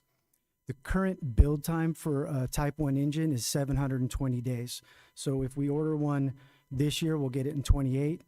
We order one next year in 27, we'll get it in 29. And then after that, our debt service will be done in 30. So in 29, we can order another engine. And when 31 comes around, we'll have the funds to pay it. So we're coming to you asking for the $303,225,000 to bridge us till our vehicle replacement funds are back. Any questions? I can go into how old that utility is and all that, but But before we do discussion, we will hear public comment. okay. Sorry. It's okay. Jose?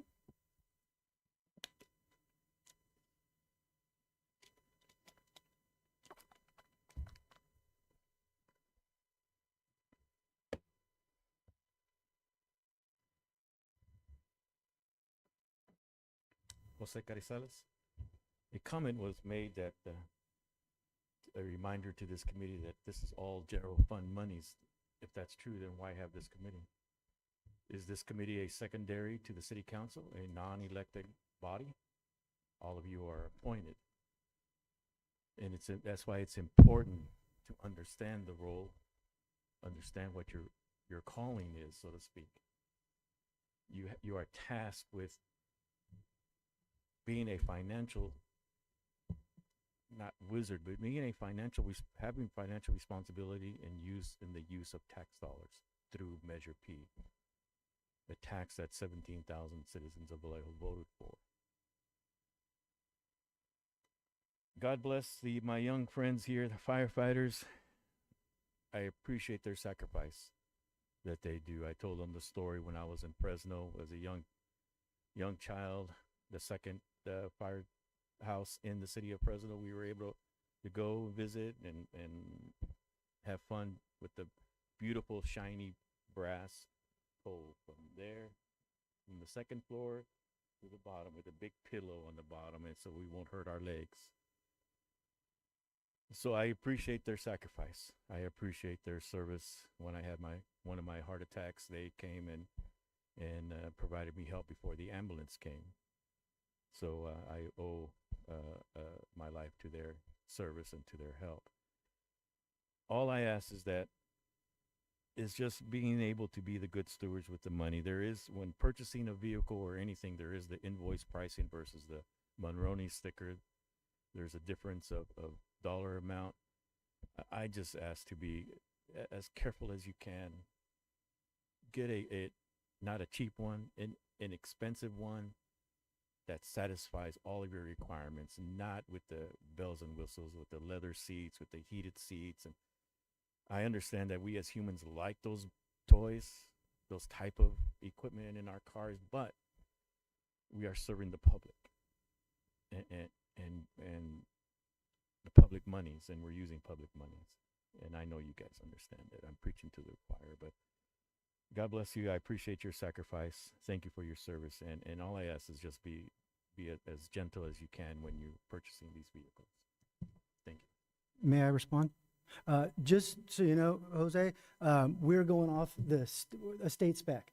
So whatever the state is buying, that's what we're going to get, because we can get the best deal that way. You're welcome.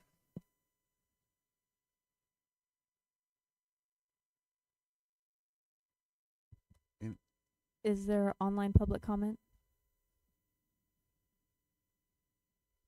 Through the chair, no speakers online at this current point in time. Any comments or questions from the commission? Was this brought before us last year? It was. And what did we say? You denied the field command vehicles, and we're bringing it back because we don't have any funds for replacing our aging fleet. Some of our field command rigs are from 2013, have over 150,000 miles on them, and they're not four-wheel drive. And that's where, if we were to get the right vehicles, four-wheel drive, then they'll be eligible to go out of county to state fires, and the state will pay us. I think last year we sent a couple of vehicles out, and we were able to recoup $21,000 to the city because the state pays for our vehicles provided they're four-wheel drive. We do have some people that are in positions that don't need four-wheel drives, and those vehicles will go with them. But that's what we're looking for, is a new vehicle that's new vehicles that are four-wheel drive. Why did we deny it? Art was the one last year. I believe it was because you said it should be a general fund item, and I don't disagree with that. But our general fund vehicle replacement is tied up till 2030, and I'm the interim fire chief, but I am very nervous about what happens when they start breaking, and it gets more expensive. That's kind of the same thing with the engines, because we were behind the curve so long. You know, we're spending like $35,000 to fix an engine because it's having engine problems, to where I believe if we get these two, then we'll be on a track to where we can do it out of our fund. And it was just catching up from bankruptcy that hurt us so bad. But we still have there's still an engine in service that I actually started driving in 2003. So.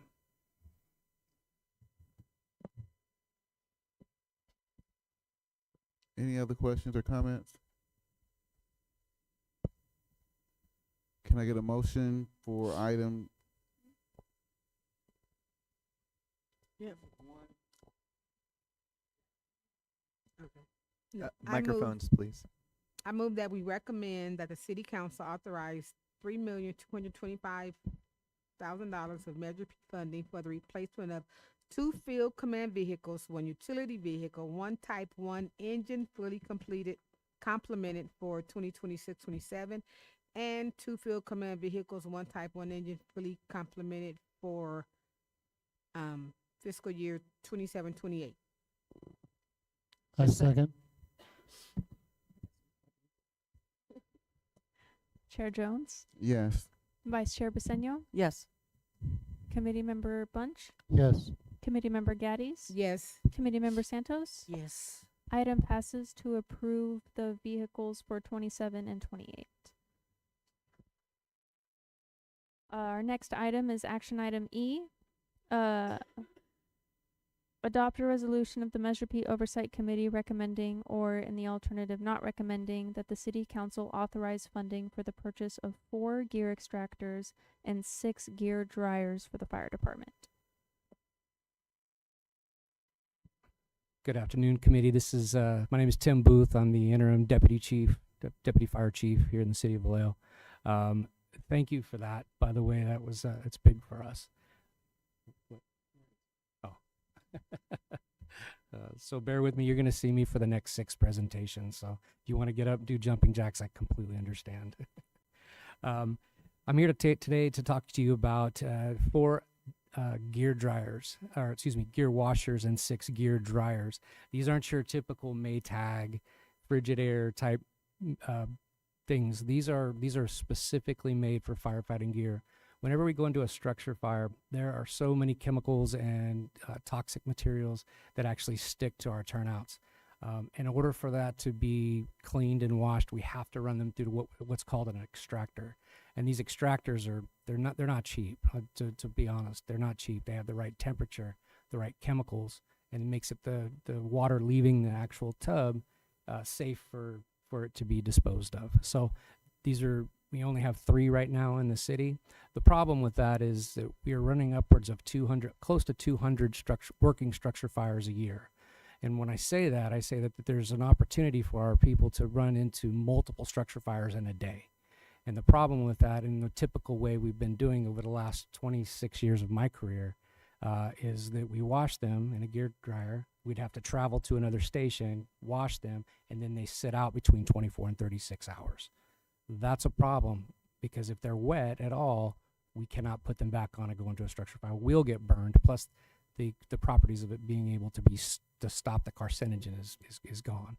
So we are asking for 4 of these washers that'll complement the rest of our firehouses, which will be great, and also these 6 gear dryers that would make it very beneficial, and actually our gear will dry within 6 hours, which makes them ready to go back. We need to take care of these turnouts. That they're $7,500 a pop for the bunker pants and the coat themselves. So we don't want to get into a position where we're ruining this gear. It's very expensive. So this is the one way to be able to take care of them. Using the dedicated gear washers and dryers extends the life of these turnouts, which the OSHA and NFPA have said that they're only worth 10 years of a lifespan. So we want to take care of them as much as possible. The gear dryers cut the drying time to under 4 hours as opposed to the 24, 48 hours of sticking them out. We have had the instance where we're sticking them out in the, on our app bays or in the front, they've been stolen. And we don't want that either. So if they're on a gear dryer inside the station, they're drying within the purview of our ability to watch them. Very important. Like I said, the biggest problem is if you wash them incorrectly, we expose the employee to significant carcinogens if they're not completely dry. And again, each set of turnouts is over $7,500. So I want to leave it open for you folks to ask any questions that you may have.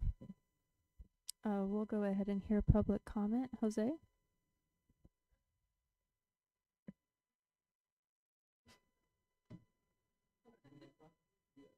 I would feel cheated if you weren't here.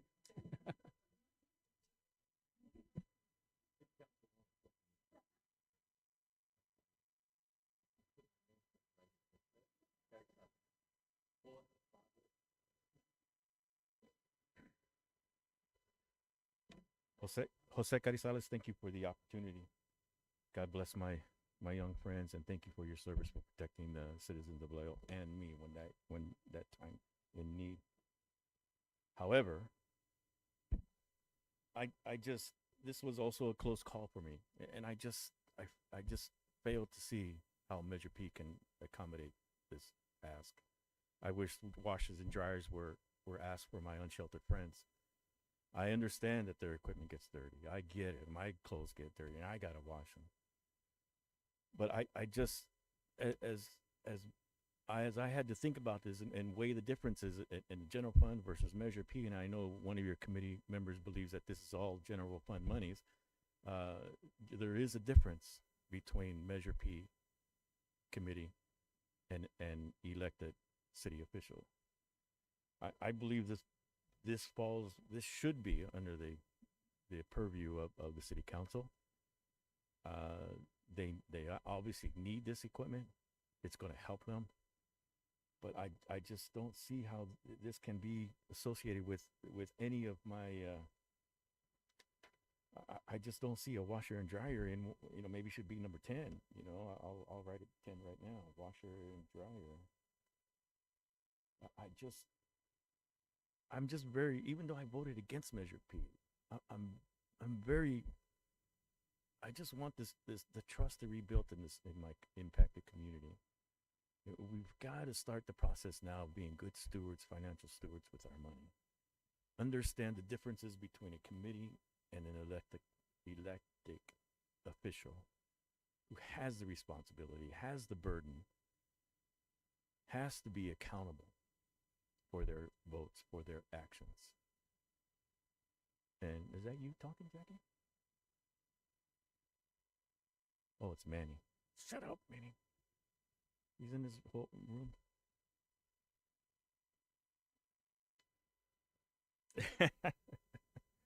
I would ask additional 30 seconds. No, I'm just kidding. So I think it's an important ask, but just ask in front of the city council. I think this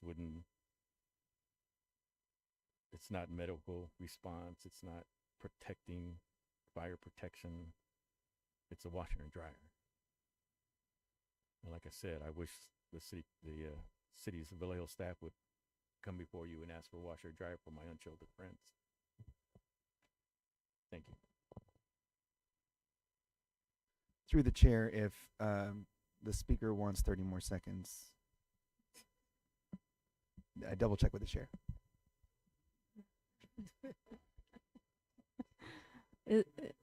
Is there anyone online for public comment? Thank you. Through the chair, there was a speaker online with their hand raised. They have lowered it. So as of right now, we do not have any hands raised. Any comments or questions from the commission? I do have a question. What I mean, washing machine, dryers, appliances, what are you currently using now that would differentiate from using these compared to what you have now?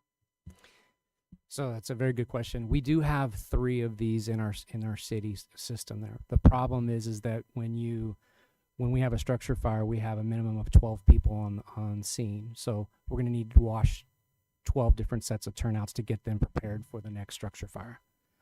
So that being said, that's going to backs up our ability to use and get them ready for the next fire. So, and plus it stops people from traveling across town to be able to reach the next washer, and they're going to be full most of the time. These aren't our typical washers, and I don't like the term washer and dryer because these are large units. These are very large units that are very specific to decontaminating our structural gear. It takes out some of the hazardous metals and the arsenic and all the bad stuff that's in and if we don't wash them right, it's a bad thing. So I hate hearing wash it up, but thank you for calling us young. I do appreciate that because I'm not young. So will these extractors and dryers be housed in the firehouse or in your training center? But, well, the goal is to have one everywhere. So have one at each firehouse and have one at the training center, because when we do academies, they too need to wash their turnouts when we do burns. And if we have one there, then they can take care of it. It keeps, you're always concerned about contamination. We are in the process of getting to where after a fire, we're going to take our turnouts off on scene, bag them up, put new ones on, and then go back to your station and wash them. This would allow us the ability to just go back to your station, start your stuff. You don't have to drive to an outlying station and leave your district uncovered. And the other thing to piggyback on that a little bit too is that back when we came into the fire service, you would wear your structure gear for 2 fires or whatever, and through time and education, we've found that it's very bad for us, and the risk of cancer for our era of firefighter is extremely high, and so we don't want our members and our people to go more than one structure fire wearing the same gear. It's not safe. So you say structured fire, you take your clothes off, take this gear off, and you go wash it, and you let it dry to get ready for the next structured fire. Yes. Right. I don't see too many structured fires back to back. I mean, I don't know the. Yeah, I've actually left a fire and went to another fire. This city has, and this also includes vehicle fires, and vehicle fires that have the EV with the lithium batteries or the nickel cadmium batteries. All that stuff puts off really, really bad toxic fumes. So we're trying to get into it used to be a badge of honor to have dirty turnouts. Now is you're just asking for trouble. So pretty much any significant fire, your turnouts are going to get washed. Car fires are going to get washed. Structure fires. Last year, I think we ran 175 working structure fires, which is a lot for a city our size and a department as small as we are. We were issued 2 sets. So the idea with the gear washer and dryers is you can wash them, get them dry in the same day. That way, if you get another fire, your turnouts are ready. If you don't, then you have more time. Did I answer that okay, or? You did, but I'm still trying to wrap my head around the timing. When you say 24 hours, you have to be ready for another fire. Well, so the best example is Station 21 on Marin. It's got it's got a stairway up to the 2nd floor. After every fire, you can see the turnouts laid out up there. If it's winter, it's going to take 48 hours unless they turn the heater on in the apparatus bay to warm it up to dry them out. Summertime, it dries a little quicker, but with these gear dryers, it's legitimately like 4 hours and you're ready to go again. You still have a set that's in service. This just gets your second set ready to be the backup in case you get another fire. So with that being said,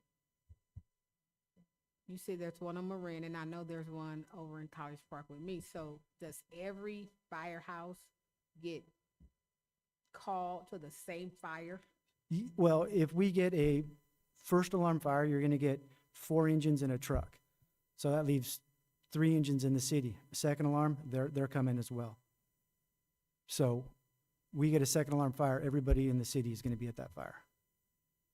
a first alarm fire, five of the 7 pieces of equipment are going to be at that fire, Just for one. just for one fire. Okay. Because I remember the reserve had a fire, and I did see quite a few trucks. So. Yep. Okay.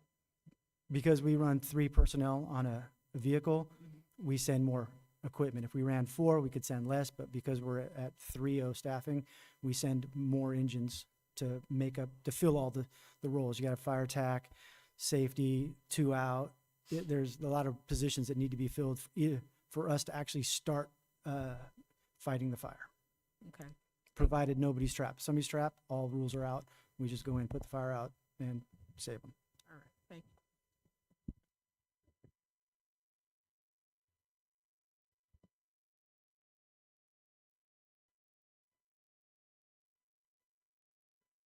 Can I get a motion for action item E?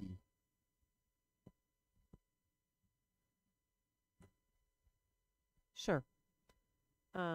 I recommend the resolution of Measure P Oversight Committee that the City Council authorize funding for the purchase of 4 gear extractors and 6 gear dryers for the fire department.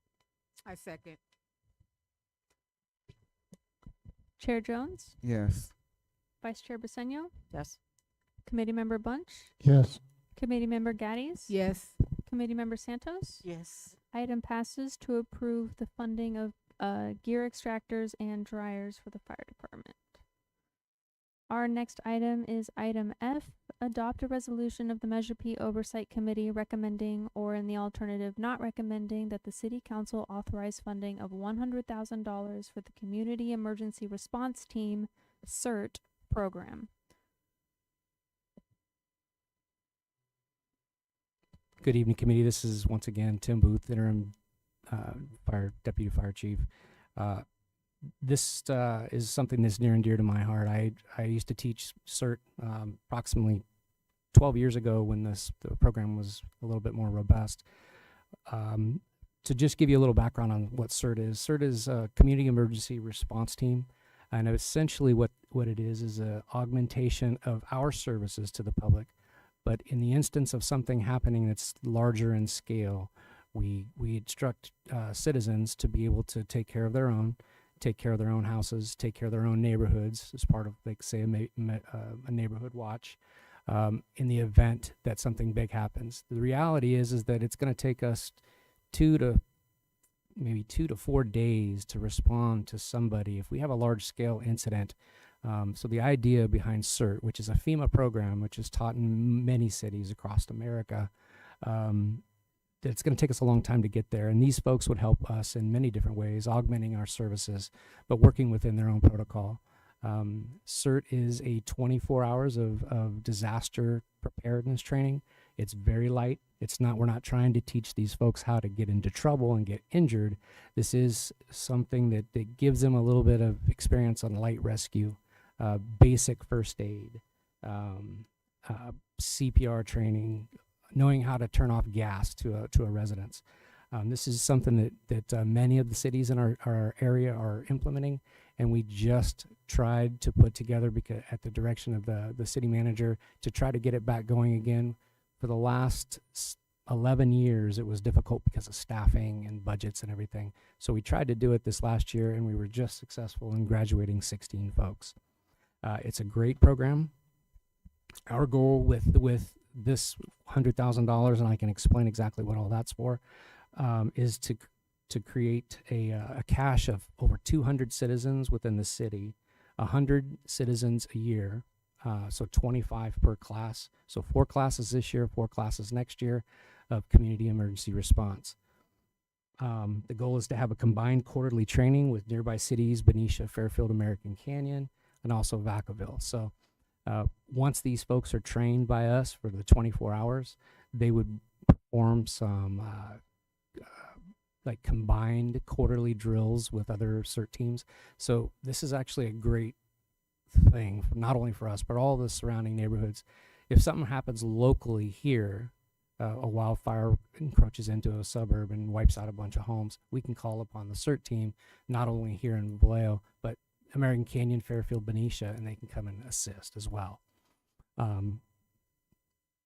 So these funds would provide training, equipment, and a large storage container specifically for CERT equipment that citizens will have access to in the event of a major disaster. And these funds would cover fiscal years 26, 27, and 27, 28 currently. One of the interesting facts about this program too is we have 4 Youth Academy students that are part of our Youth Academy that actually are certified to teach CERT as well. That teach it in both English and Spanish, so it's actually a really cool thing. So we can reach multiple folks within the city. That's all I have. If anybody has any questions. Public comment for Jose. If you'd like to come up.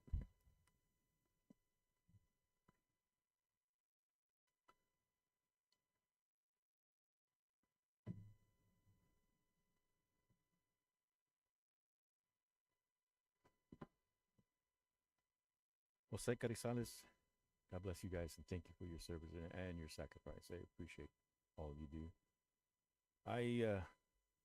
As I was listening to this and I read it, I understand that it's helping 200 citizens, but what if the citizens leave Vallejo? Are they going to be able to train someone down the line or up the line to replace them? That's not specifically outlined. Besides that, I just feel like this also does not fall within the priorities of a Measure P, the 9 directives, excluding the washer and dryer. I think this should just be in front of the city council and allow them an opportunity to make that decision, make a decision. And I just go back to the point that I continually make, as long as this committee is in session, that we've just got to stay within the 9 priorities, and anything can be, there's a broad definition for all of these. I understand that. And the staff is trying to take advantage of the broad definitions. And that's where the committee has to hold the line and has to be that financial responsibility committee. And stay within the wishes of the citizens. Have this item be before the city council, and let them decide on whether or not 200 citizens will either stay in Vallejo or 80 leave, 50 leave, 20 leave, 10 leave, and then they take that knowledge with them to another city. There's no guarantee that they're all going to stay. It's a great program. It's a wonderful program. But have this go in front of the Vallejo City Council and not the Measure P committee. Thank you. Is there online public comment? Through the chair, at this time, we do not have any speakers for this item. Any comments or questions? I'm so sorry. We actually do have another public comment. Taylor Queen. Hello. Is it on? Oh. Okay, green is on. Okay. Hello, I'm the lead instructor for the CERT course for Vallejo. I'm an EMT with Medic Ambulance. I'm also the program manager of the Firefighter Youth Academy in Vallejo. I wasn't originally going to come up here. I just wanted to observe, but I really wanted to kind of share anecdotal experience from this class. It was almost impressive, the amount of want from our community. I've been advertising this program around Vallejo for the last 3 years, and we finally got to do a class. It was diverse in age, in economic background, in all sorts of different qualities, and they enjoyed it so much. Every single student wanted to come back and learn more. And so I just want you guys to understand there is a huge want for this, to continue to keep on doing this, and this money is going to make it to where we are able to sustain this program where I can keep on teaching it because I love teaching it. And so I wanted you guys to just understand the want from our community and how a lot of these people have been watching and watching and waiting, seeing American Canyon, seeing Fairfield do stuff, and they're like, where's Vallejo at? Well, Vallejo's here now, and we're going to be better than ever. So I just wanted you guys to understand the want from our community for this program to be successful.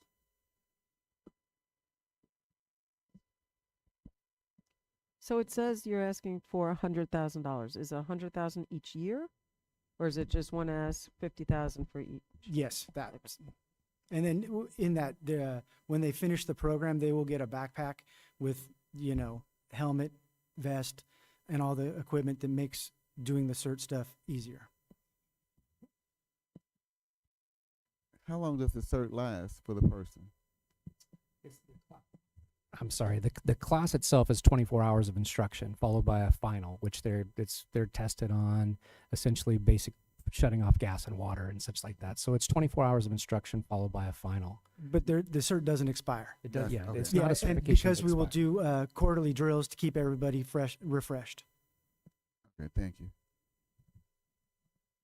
Can I get a motion for item F?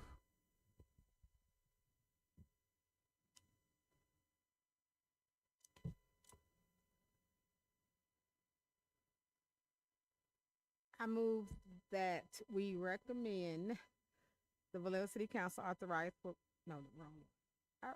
I move that we recommend City Council authorizing $100,000 for the Community Emergency Response Team CERT program.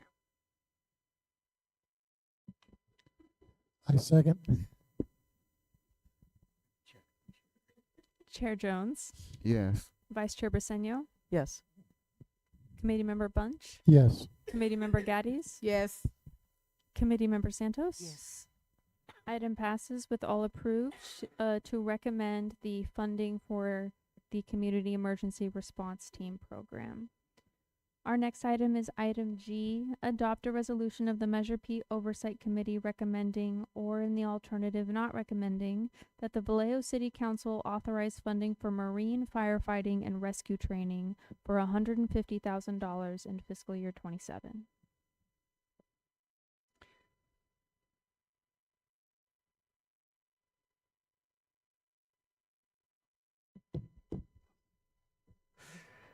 Good evening again, Interim Deputy Chief Tim Booth.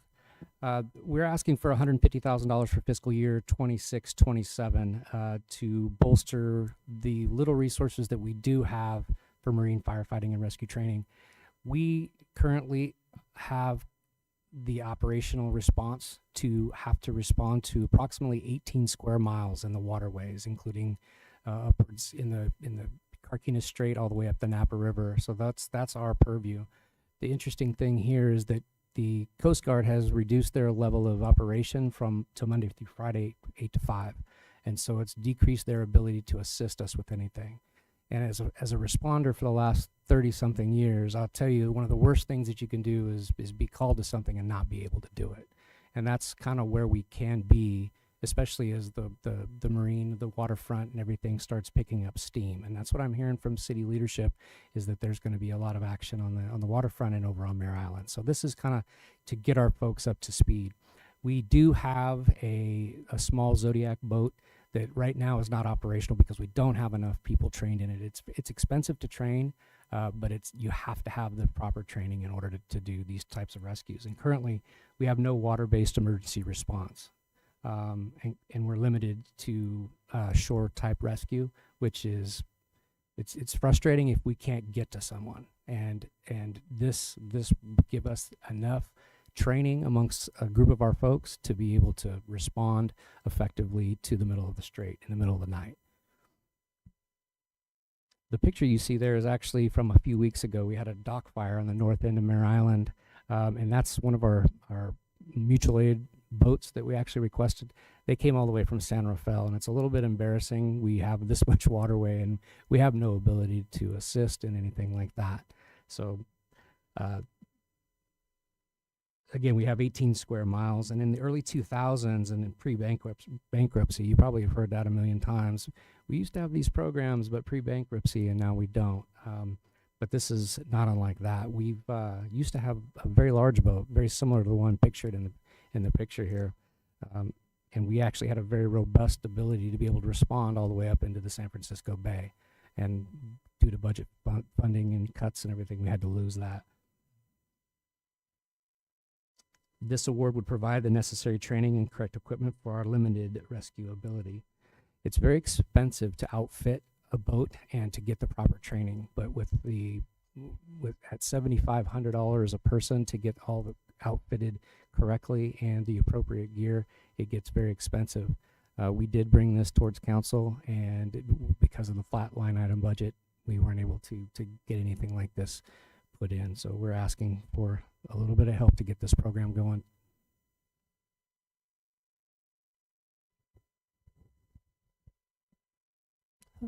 Public comment for Jose.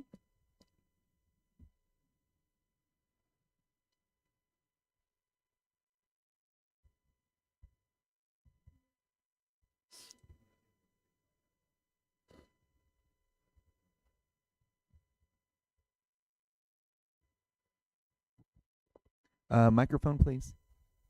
Your service. Sorry, Manny. I appreciate your service and thank you for your sacrifices that you make.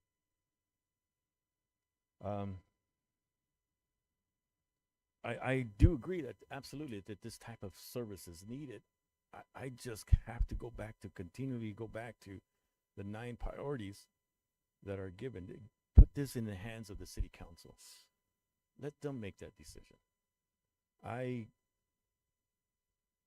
failed to see, maybe I should add a number 11. We could add as we go along here during the year. But as they describe it, sure, absolutely they need that. I remember that fire. In my 14 years living here, I don't remember a whole lot of incidences where that type of service is needed, but we need it in case for that one. Because as my young friend said, it's kind of embarrassing to have to ask another agency to come in and with all that water and we got nothing. And I understand that, and I feel for these guys. However, my basic overall point in all of my discussions and all of my, in some would say, disagreements with the ask of the City of Vallejo staff and everybody else is the importance of staying within the guidelines and directives of Measure P. As I say, and I will say it 100 times, I did not vote vote for Measure P. My vision was exactly what's happening in this last 3.5 years. Where the Measure P is an ATM slush fund for the city of Vallejo, and removing the responsibility from the city council. And I point because Councilmember Matias is here, and I'm kind of pointing in his direction. Please forgive me. But I just think we just need that financial responsibility. We just need to stay within the priorities of the Measure P. The citizens, the 15,000 citizens who voted for it, they need it. I want them to have it, but put this in front of the city council so they can be held accountable. They're elected. You guys are appointed. Put that responsibility on them. Thank you.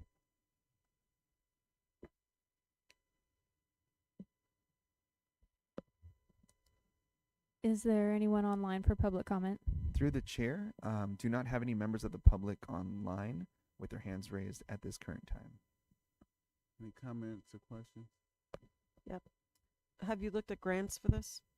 We actually put in for a port security grant last year and were denied. We are in talks right now with, I believe San Rafael received the port security grant, and they'll be getting a boat. We're in talks with buying their, might have been the one in the picture, boat when they get their new one.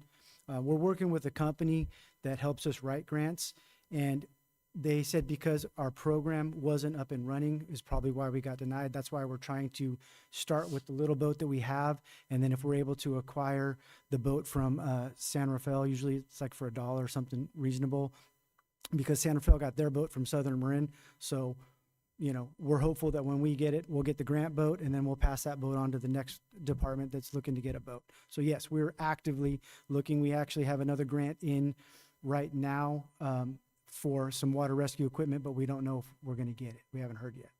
Yeah, I mean, just a quick look, I can find at least 6 or 7 grants. So I would try all of them.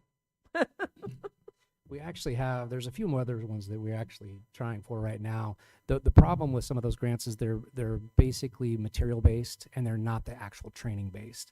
We can catch Bay Area UASI, which is a grant funded through the federal government. Most of that training is available, and the guys that have been trained have gone to that. But to get our proper outfit, we would need to have a budget to be able to be properly outfitted, to be able to create a response, to be able to get on the water. Right now, we don't have the appropriate gear nor the appropriate level of training for enough people to be able to create a protocol to be able to go in the water, and that's the problem. And so in order for us to get in line to get one of these larger boats and to get an actual marine firefighting capable a rig, we have to start somewhere, and this is the start of the program where we can build upon. Okay, how much is the boat in San Rafael that we would purchase? So like the chief was saying, that boat would be gifted to us. That was the proposition. That's probably because they have a grant that's actually trying to go through right now, and if in fact that does go through, we could possibly get that for little to no money. So Gary Sinus Foundation has equipment and training for firefighter organizations. The Gary Sinise Foundation. Mhm. I believe that we've actually put in a grant with them. Let's see, we haven't heard from them. Okay. Yeah. I have a question. I have a question. My question would be for the $150,000 that trains how many firefighters? Like I said, the actual, between the actual training and the outfitting of each individual, it comes to approximately $7,500 per person. Our goal is to get between 15 and 25 folks readily. We do have some folks that have a higher level of training that we can also utilize, but we need to get a cache of folks to be able to go on any given Sunday to be able to respond out into the middle of the Napa River.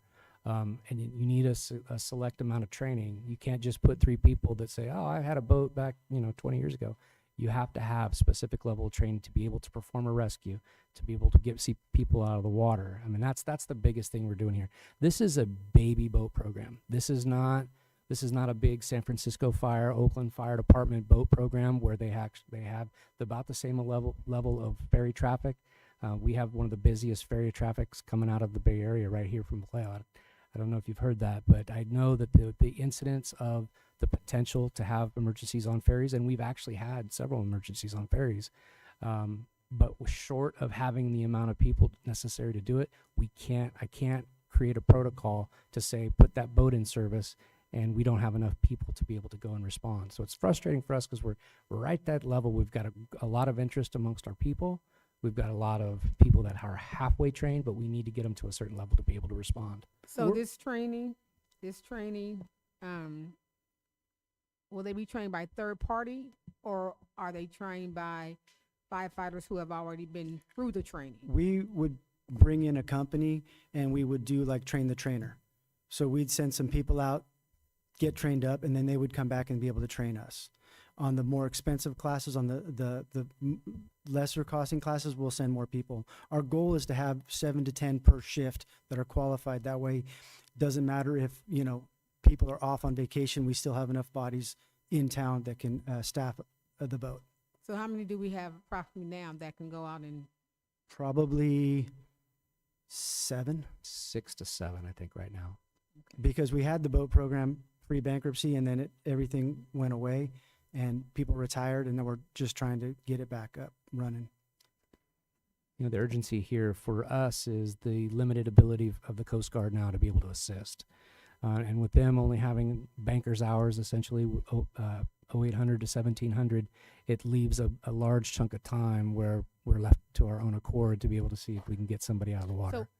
So when you say Coast Guard, for example, Carquinez Bridge, somebody went over there and just jumped, who would be called? So right now, if somebody jumped off the bridge, depending on which way the current was going, the first person that we would put in the water is Benicia Fire, a 2-station department. They do have a boat program, and they are able to respond, but they are coming from Benicia. And then because it's after hours, if we needed Coast Guard, they'd either come from Rio Vista or San Francisco.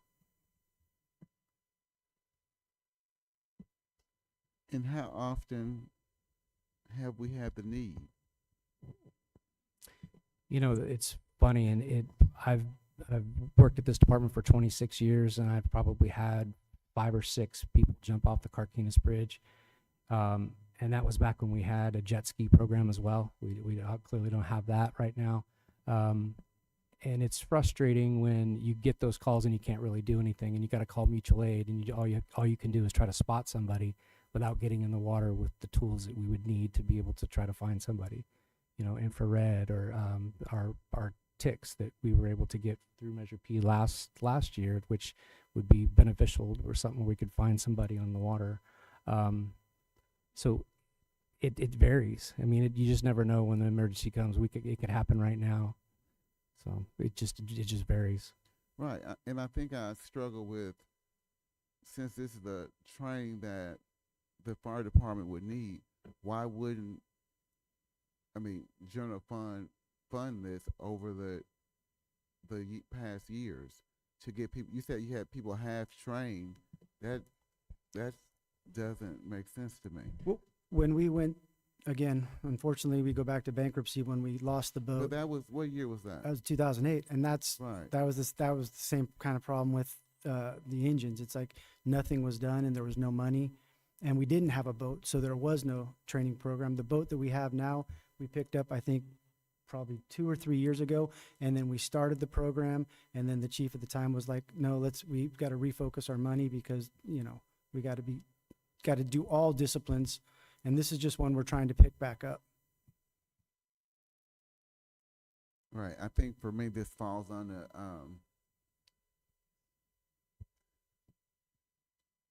with the fire department hire people.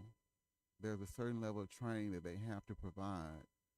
This being one of them, then why would it be an ask out of Measure P funds for this? It kind of falls under the, not directly, but for me, the salaries, like when you have a salary ask. And I supported the last one because the CERT, primarily because it was a community-based program. But this is the fire department and firefighters that should get this training, that it should be somewhere in the budget for it. So that's part of my struggle with this, that if it's a need, I think the city council, the fire department, grants, however you figure it out, should be able to figure out how to pay for that. Any other comments or questions?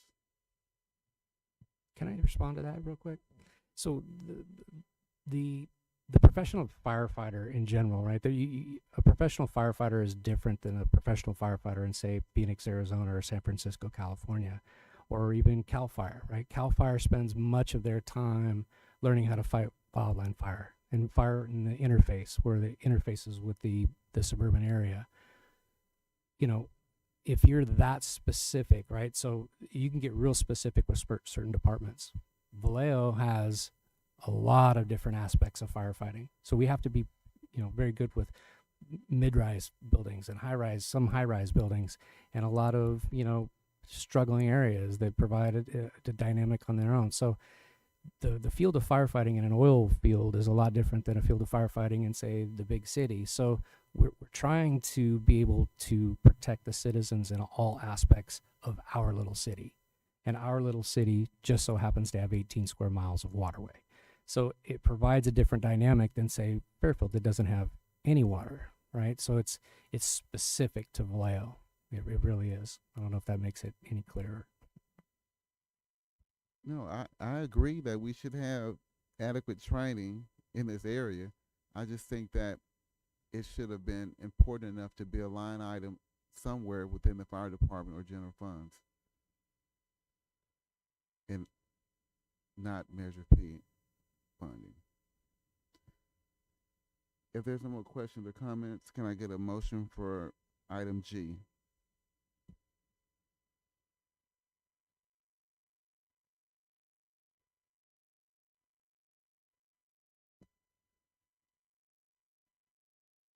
I recommend to not recommend that the Vallejo City Council authorize funding for marine firefighting and rescue training for $150,000 in fiscal year 26-27.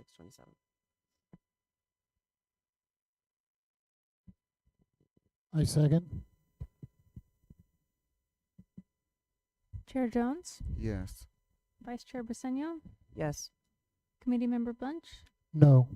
Committee Member Gaddies, No. Committee Member Santos. No. Item passes to recommend marine firefighting and rescue training with 2 opposed and 3 for. Our next item is item H. Adopt a resolution of the Measure P Oversight Committee recommending, or in the alternative not recommending, that the Vallejo City Council authorize funding for a firefighter trainee program for $50,000 in fiscal year 26-27 and $50,000 in fiscal year 27-28.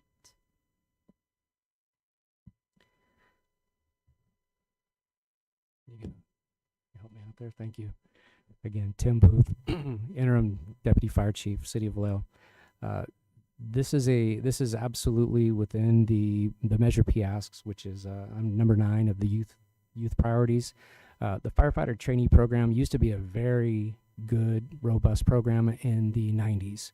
Our former fire chief, sitting right there in the row right there, is actually a product of our firefighter trainee program in the late 90s and early in 2000, when we were hired together January of 2001.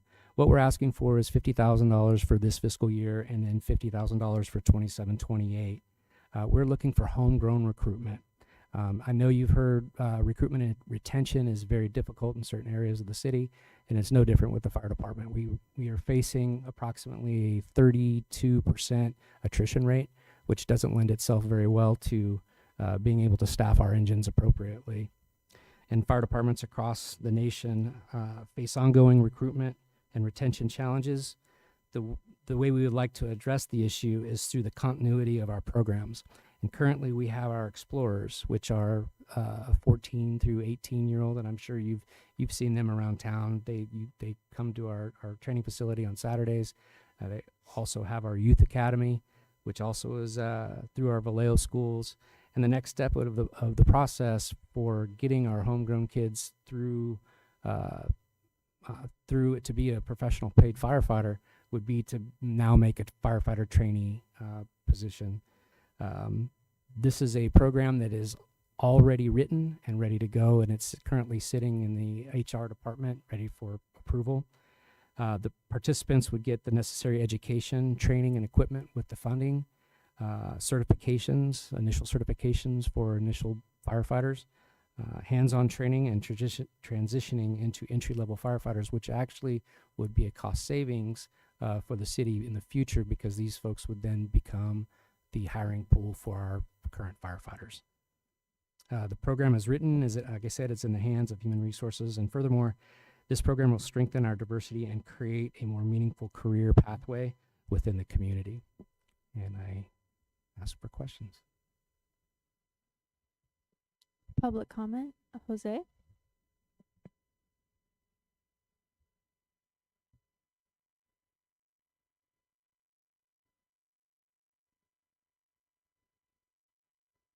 Tired, I might have to sit up here. Jose Carizales, God bless. I really appreciate your service, and thank you for your sacrifice, not only in what your job, but also in your family. I know that's a huge sacrifice.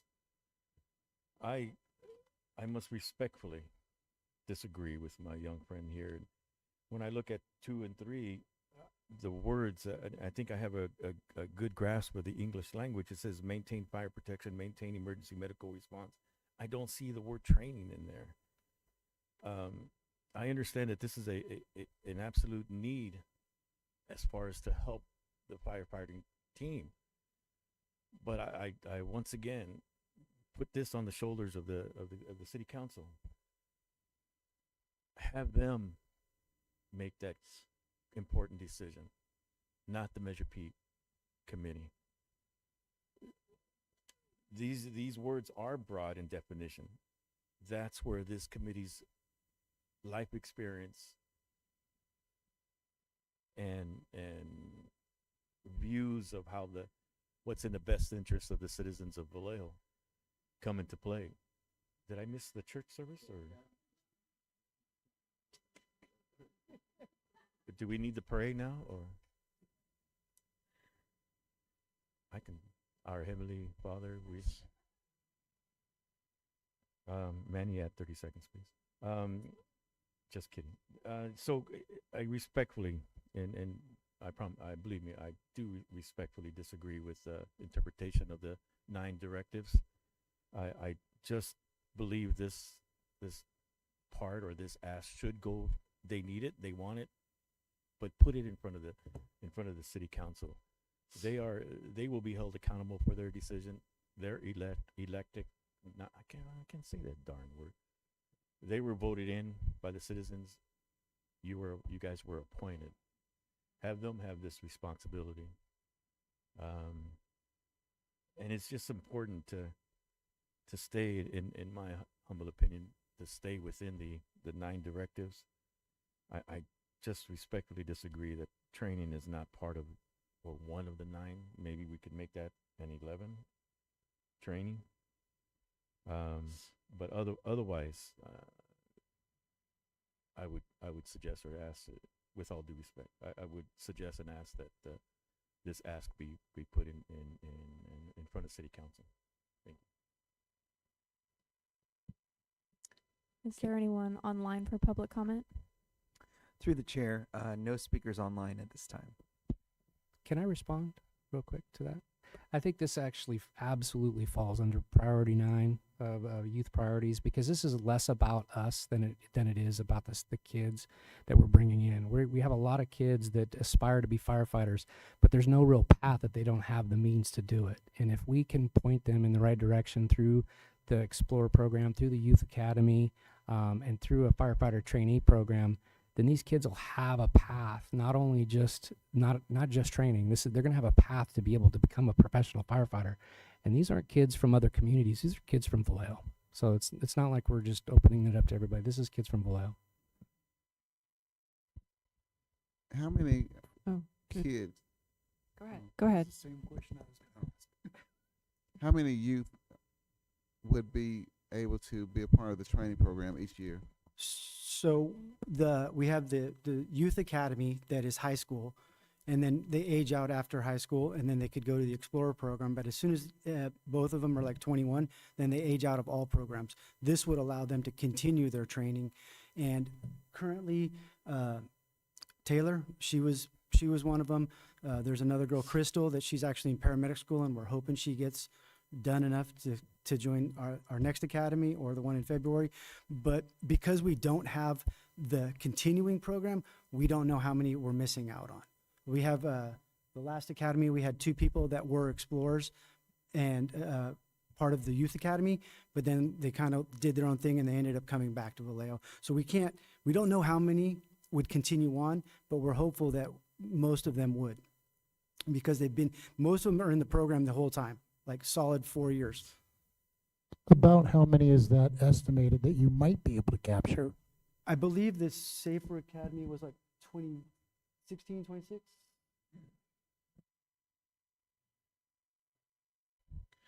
Arthur Gonzalez, Battalion Chief.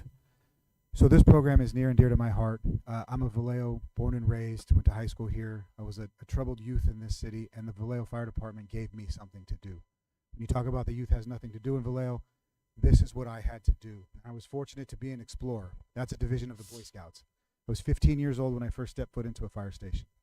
And I was able to be mentored by these individuals here that brought me into this life, and it gave me a pathway. It also opened up the door to the trainee program. So to answer your question, we ran about 8 trainees per year. And the program was so sought after.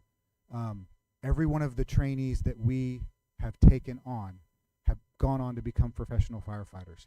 Unfortunately, we weren't able to capture all of them because they were so sought after, they got sucked up into other agencies. So currently there are 3 previous trainees for the city of Vallejo that are currently working as firefighters in the city of Vallejo. Out of the 2 years we ran the program, or 4 years we ran the program, we had a total of, I think, 25, and they all have been hired into other agencies.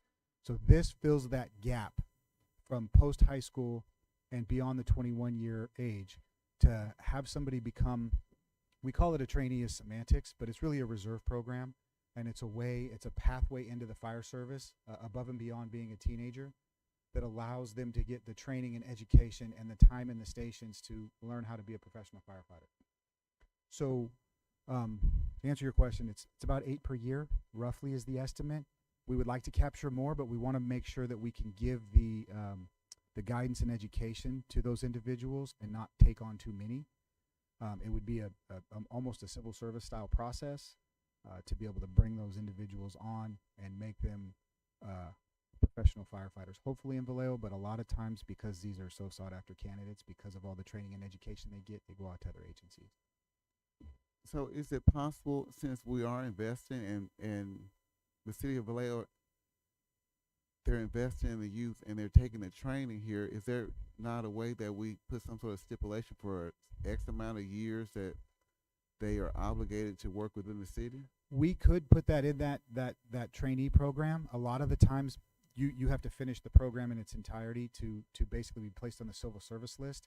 And these individuals, there was only 1 or 2 trainees out of the 25 that completed the program in its entirety. And even at that point, we weren't hiring at that time.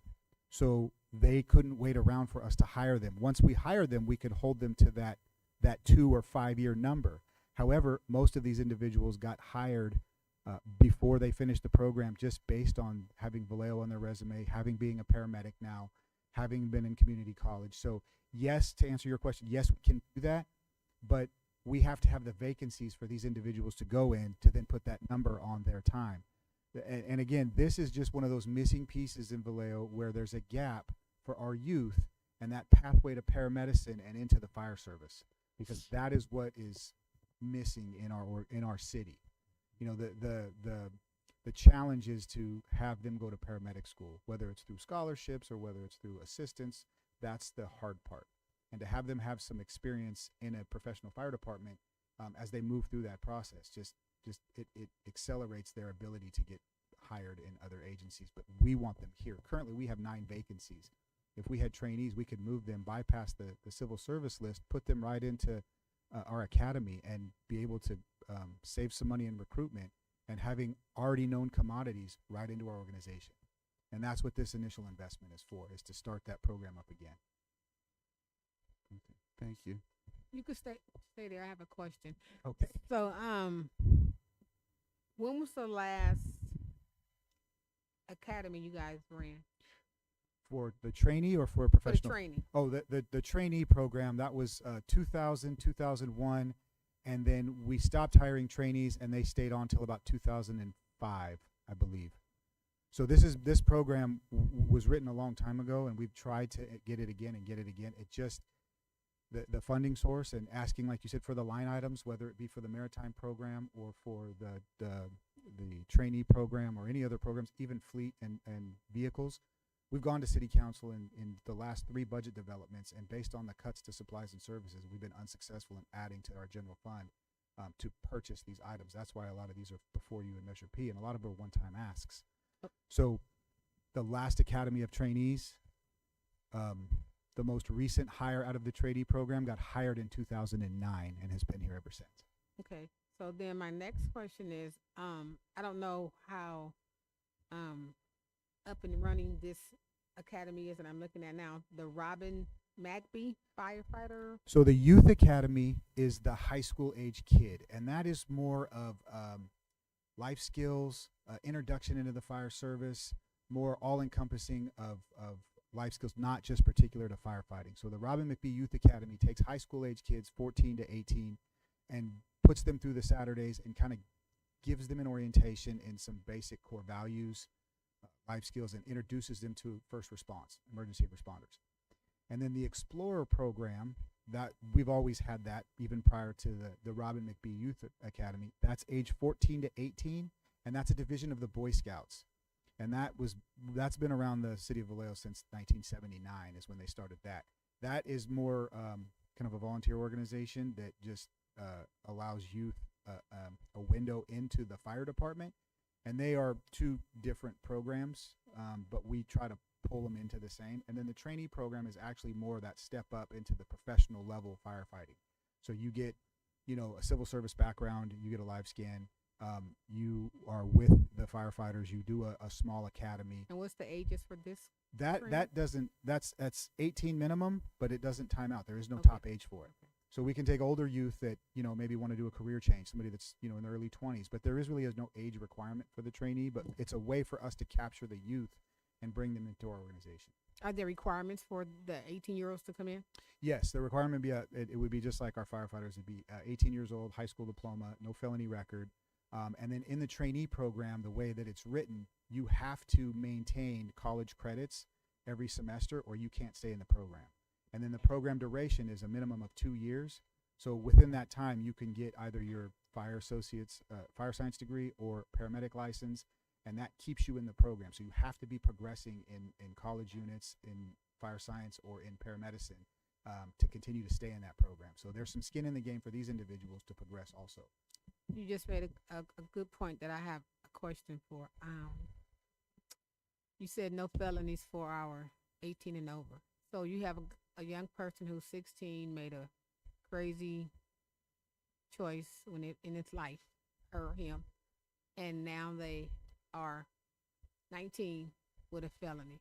What do you and they really want to become a firefighter? What do you do with them? I would direct that question to HR, but from us, the fire department, if that juvenile record is expunged and we get to interview this individual and we see their character, their motivation, their drive, their change, it's not uncommon for us to take those individuals and have them currently working here today that may have had those same instances as a juvenile. We don't do a full background check like PD, but we do live scans, and if a juvenile record is expunged, there's not a lot that we look at. We go off mostly merit and character. Okay. So it would have to be expunged and not seen in order for you to take them up under your wings. And Correct, bring because them into this that would training. be then if it wasn't expunged and it was on their record, then that would be an HR question and not really the fire department. Okay, thank you. The youth could have their records sealed, not expunged, and we wouldn't see it either. The other thing too is that the McBee Youth Academy was actually birthed from troubled youth in the locals. The McBee Youth Academy was actually birthed from troubled youth in the city. So we act like the chief said, we look for character, more than anything. Anything after that, then it would have to deal with HR. Thank you. Can I get a motion for item H? I recommend, I am recommending that the city council authorize of $100,000 for the Community Emergency Response Team CERT program. I said, isn't that the way? no, not the search. 8. I was so close. By the way, I'm happy there wasn't cell phones when I was younger. Okay. I recommend that Vallejo City Council authorize funding for the firefighter trainee program for $50,000 in fiscal year 26-27 and $50,000 in 27-28. I second. Chair Jones, Yes. Vice Chair Briseño, Yes. Committee Member Bunch, Yes. Committee Member Gaddies, Yes. Committee Member Santos. Yes. Item passes with all approved to recommend the trainee program in fiscal years 27 and 28. Our next item is action item I. Adopt a resolution of the Measure P Oversight Committee recommending, or in the alternative not recommending, that the Vallejo City Council authorize the allocation of $100,000 in Measure P funds for Emergency Operations Center equipment and citywide training for fiscal year 27, $50,000, and then another $50,000 in fiscal year 28, so $100,000 total. Good evening again. Tim Booth, Interim Deputy Fire Chief. Anybody ready to do some jumping jacks or anything? We've been talking for a while here. So this is a $100,000 total investment, and I have to be honest. If we have a large scale incident in this town, we would be hard pressed to have enough individuals in all city departments that would come and fulfill the needs of the Emergency Operations Center. And that's scary from an operational standpoint because we don't have the people to be able to skillfully be able to mitigate hazards. So this $100,000 investment will fund a citywide comprehensive EOC training for city staff, which includes incident command and coordination in a large full-scale emergency. This is done through a third-party vendor that would put the whole city through an exercise that would get us ready for the emergencies. You may ask, why would finance and HR and PD be involved in something like this? Well, there's branches for each individual city department that they would actually staff in a large-scale emergency.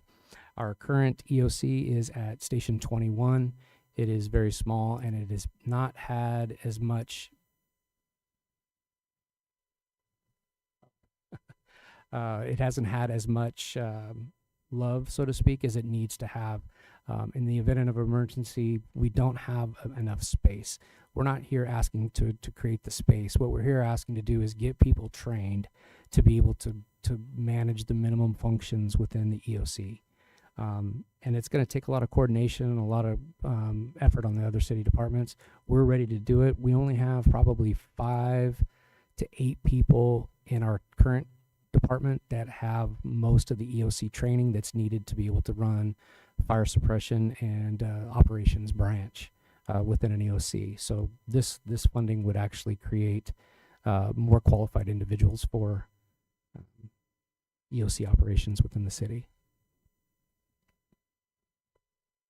It would also provide additional software and technology enhancements that the EOC desperately needs. You know, I know Mr. Heishiver spoke earlier about our infrastructure, our IT infrastructure, and this hits the IT infrastructure as well. Our EOC is, you know, it has some communication with the outside, but there is a lack of redundancy that's needed based upon internet access. So we're looking at satellite abilities to do that, and we've actually had a couple vendors come and talk. But none of these things are very inexpensive. They're a process. But what we're looking to do is get our folks to the minimum standard so that we can all operate if a major disaster happens. Public comment, Joey?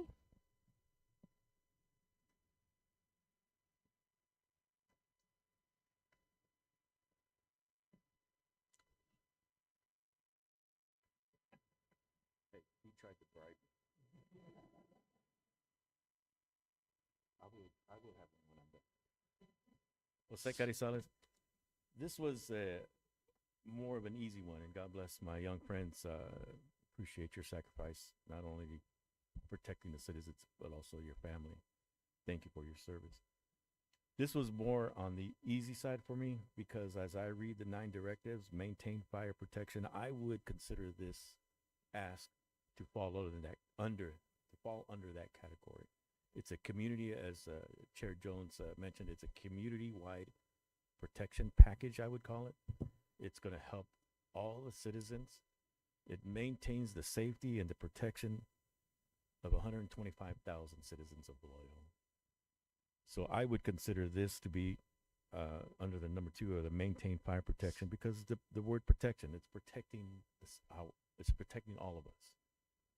And this is the second perfect example of what the directives of Measure P are all about.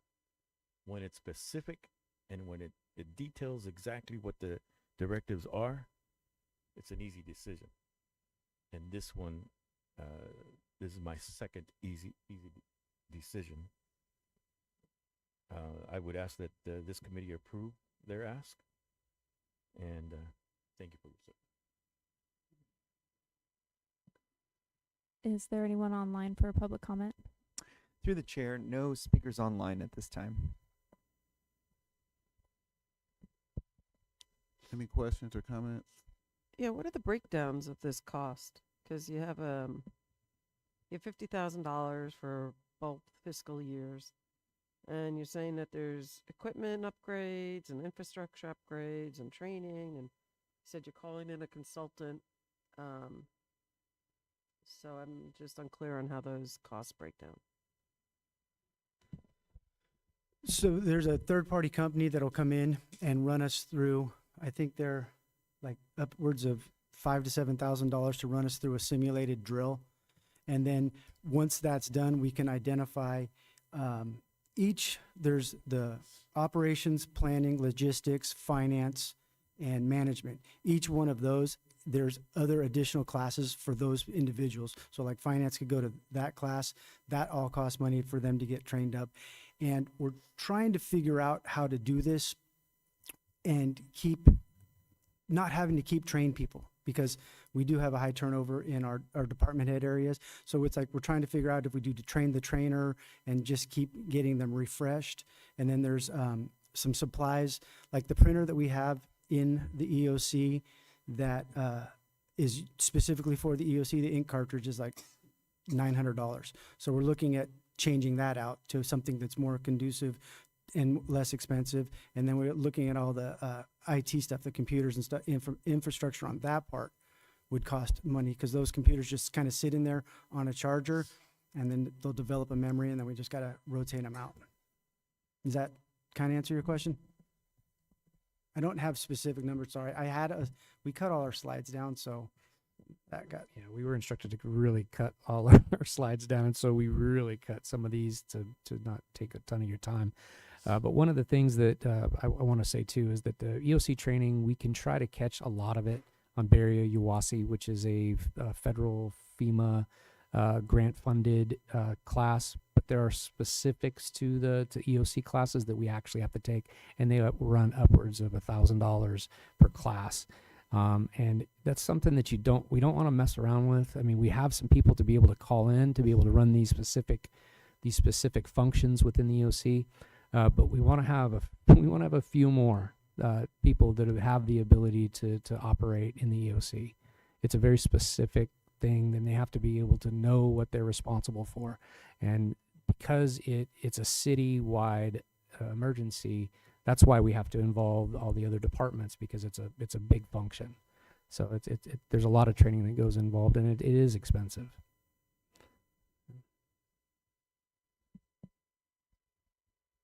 Any more questions or comments?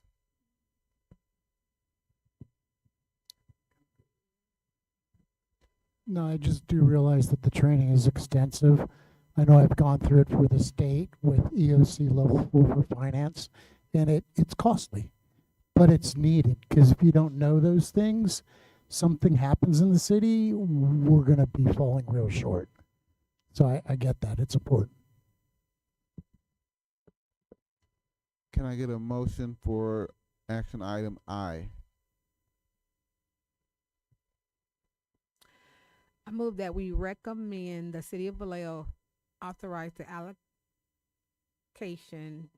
of $100,000 in Measure P funds for Emergency Operations Center equipment and citywide training for fiscal year 2026-27, $50,000, and fiscal year 27-28, $50,000. I second. Chair Jones? Yes. Vice Chair Briseño? No. Committee Member Bunch? Yes. Committee Member Gaddes? Yes. Committee Member Santos? Yes. Item passes with one opposed to recommend the $100,000 for the Emergency Operations Center. Our next item, which is our last item for fire, is action item J. adopt a resolution of the Measure P Oversight Committee recommending, or in the alternative not recommending, that the Vallejo City Council authorize funding for a firefighter mental health and peer support program for $75,000 in fiscal year 26-27 and $75,000 in fiscal year 27-28. Once again, Tim Booth, Interim Deputy Fire Chief, City of Vallejo. This is a field that has actually changed and morphed in the last 30 years.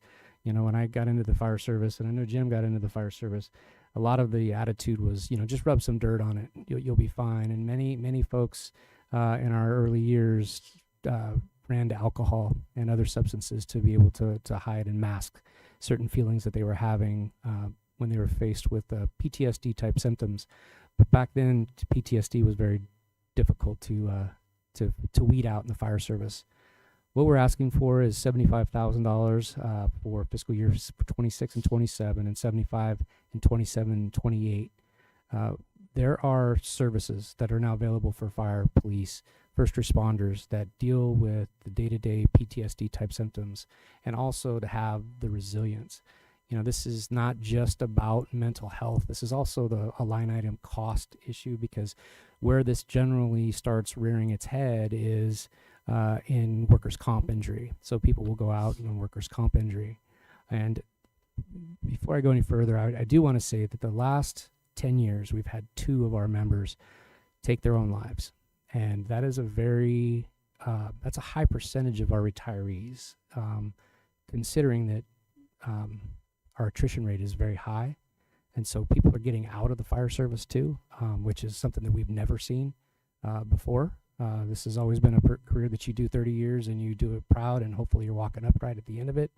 But we're finding that there's some mental health issues that are straggling along. Several of the benefits of this investment is 2 years of confidential counseling service with culturally competent licensed clinicians, which is, you know, it used to be that the firehouse table was the licensed clinician, which it doesn't work. Guys are not very good clinicians. They're very black and white, and it's not good advice a lot of times when it comes to the mental health realm. Continue the training of our peer support team, which we do have a peer support team that's up and running right now. But it takes time and training for those folks to be able to handle the delicate situations of somebody that's having a mental issue in the middle of the night. And I am part of the peer support team, and I have gotten those calls where people have needed help in the middle of the night, not knowing what to do. And to be able to have service to be able to point someone to is highly beneficial. We need to provide preventative mental health and resilience training. I think being able to learn how to be resilient and the things that you see and act and are exposed to is very important.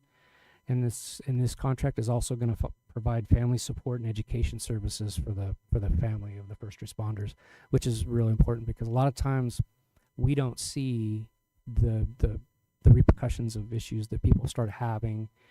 They go home, and spouses and family members will also have the ability to be trained to recognize the symptoms so that they can stop an issue that's brewing.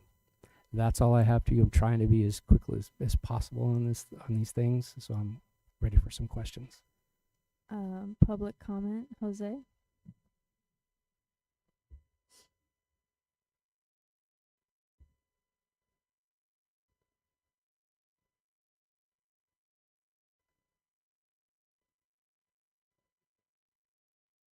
Jose Carizales, God bless you guys, and I appreciate you. I gave you the example of when I needed your help when I suffered a heart attack, and I appreciate your sacrifice and your service, and especially your family. I'm sure your family makes a tremendous sacrifice for your time away. Once again, I just ask that I understand the stressfulness, and well, I may not completely understand, but I get the idea that this is a very, very, very stressful job. Very, very, very stressful career that they chose to take part in, to be a service to the community. I just have to go back to the 9 directives, and I just feel strongly that this should be in front of the city council. Just can't, this Measure P cannot be used in this way. It shouldn't be used in this way. And I understand the duty that this committee has and the responsibility has that you all of you have. But I just have to be able to be the voice or be the understanding voice or be the helping voice and understanding of what these 9 directives are all about, and making sure that the financial responsibility is strong within these directives. They do need that. Absolutely, I agree 100,000%. But let him and his colleagues decide. They're elected. They've been voted in by the citizens. This committee has been appointed. Ask the city council. I just don't feel that this is a part of the 9 directives. And I just ask this committee to continue to follow the wishes of the citizens of Vallejo and build their trust and stay within the 9 directives. Thank you. Respectfully. Thank you. Is there online public comment? Through the chair, pardon me. Do not have any speakers online to speak at this time. Any questions or comments from the committee? Well, my comment is, wouldn't this not be a part of the hiring package? Medical insurance coverage? I mean, It could be, but these are clinicians that specifically deal with first responders. Most of the clinicians are either retired, public safety of some sort, so they kind of understand what we're going through, as opposed to going to, a marriage and family counselor that has no idea kind of what we're exposed to and what we see. So it's a specific group of people that we're working with right now that all have been in public service, and they kind of know what we go through, what we see, and they know how to react and deal with us. And to answer your question also, the city does have EAP. This is absolutely 100% not an EAP. Generally, when you deal with EAP, there is a large wait, and you get 5 visits. And generally, the type of problems that some of our folks are experiencing are on a level that some of the trained therapists are not ready to learn. The reason why cultural competency in mental health is very important is because a lot of times in therapy, you'll spend the first couple of sessions actually explaining how our job works by working 24 or 48 hours on and 96 hours off, and sometimes 96 hours on and 12 hours off. So explaining that to somebody who operates in a 9-to-5 schedule is very difficult. So that cultural competency is very, very important. EAP doesn't have that as a blanket EAP. It just doesn't work. It doesn't work for us. And I can honestly say that this type of mental health services has literally and figuratively changed people's lives and helped people to the point where they've not gone out on comp.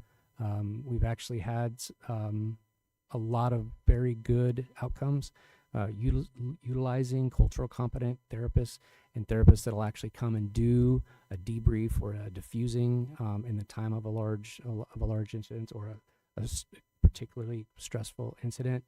I'll just give you a for example. One crew within a 4-day period had 2 pediatric codes, or where the baby doesn't live, and it was the same crew. So this is the type of incident where we need a professional intervention to have these folks deal with their feelings and understand how to do it.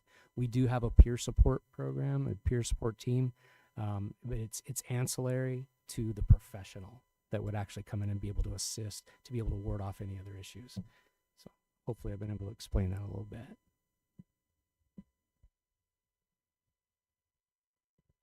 How does this program work? Do they have to voluntarily go over to them and request it, or would you say, hey, you guys have had this trauma, you need to talk to someone? Yes.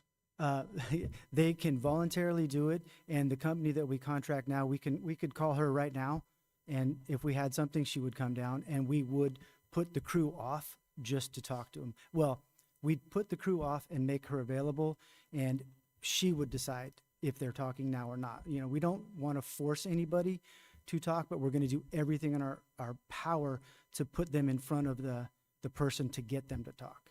Does that make sense? We actually have the lead of the peer support team actually here. This is Captain Kevin Brown. Do you mind if he speaks on that topic? Yeah, I can I can partially answer that last question and then speak a little more to the program. So my name's Kevin Brown. I'm captain of the Vallejo Fire Department. I'm the lead for our peer support team. I'm one of 2 members in our department that is trained in critical incident stress management, which means we can be deployed across the state for needs when first responders face extreme mental traumas, like going to the large-scale wildfires like the Camp Fire in Paradise where 86 lives were lost.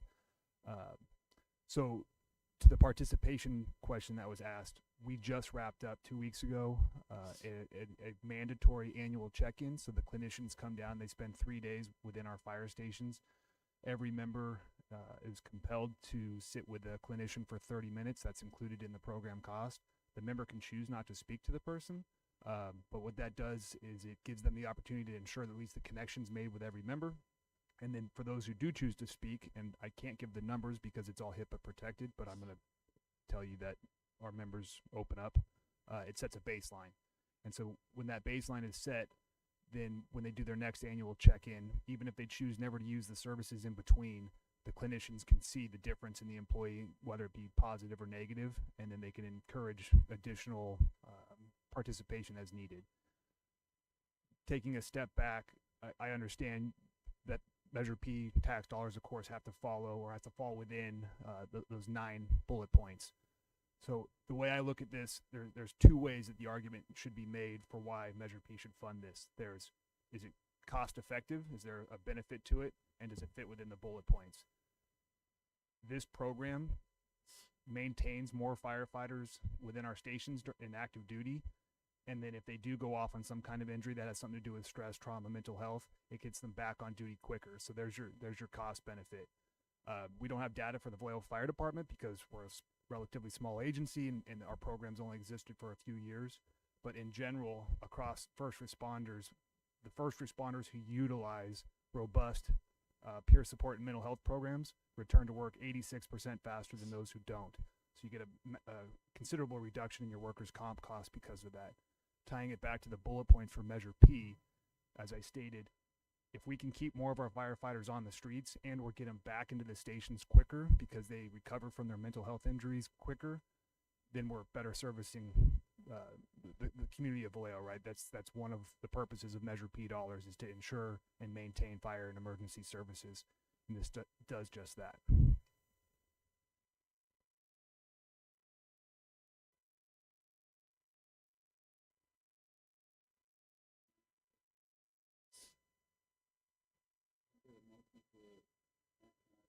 Microphone, please.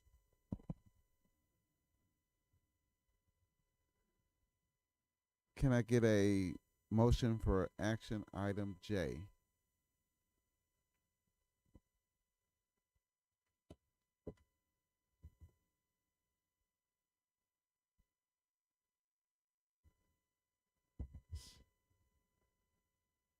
If I don't get a motion, what's the next step? Oh. I move that we recommend that the Vallejo City Council authorize funding for a firefighter mental health and peer support program for $75,000 in fiscal year 2026 and 27, and $75,000 in fiscal year 27-28. I second. Chair Jones, No. Vice Chair Briseño, No. Committee Member Bunch, Yes. Committee Member Gaddies, Yes. Committee Member Santos. Yes. item passes with 2 opposed to recommend the firefighter mental health and peer support program. It is 9:15. There are 2 items left for HR, which the staff secretaries will present, or we can move on to the reports if you would like to not hear those items tonight.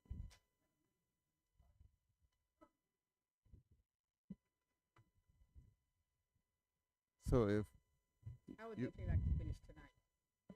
okay, Yeah. can we get a 5-minute break. 2 minutes. Is that fine? Yeah. Okay. 5-minute break. Let's come back at 9:20. It's 9:15.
It is 9:20, so we can move on to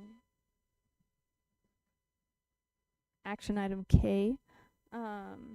Adopt a resolution recommending, or in the alternative, not recommending, that the city council authorize funding in the amount of $568,000 for the recruitment, retention, and referral plan for the Vallejo Police Department for fiscal year 26-27. Good evening, Chair, like members of the Measure P Committee. I am Florita Cruz, the Assistant Finance Director. I am presenting in behalf of the HR Director, which is not present today. So this item is regarding the recruitment, retention, and referral incentive plan. Went into effect on July 23, 2025, and this remains to be effective through July 23, 2026.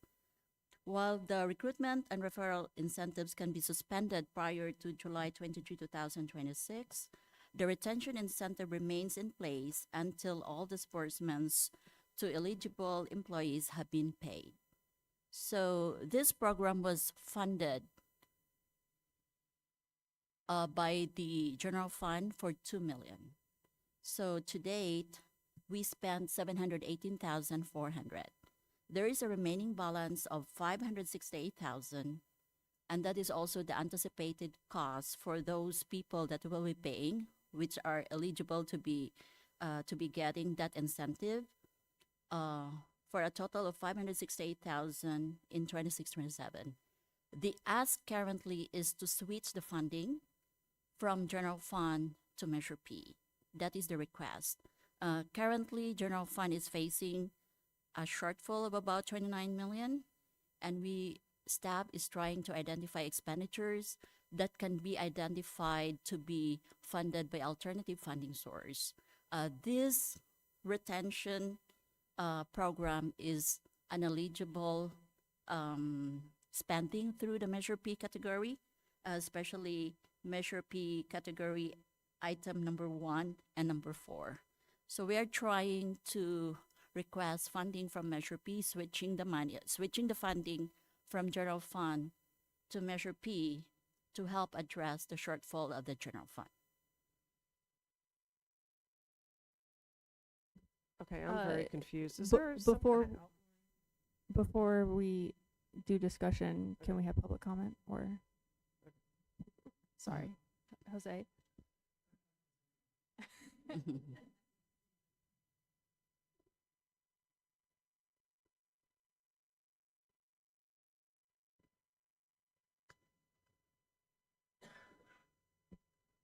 You really thought I wasn't going to speak on this? This is, Jose Carizales, this is the most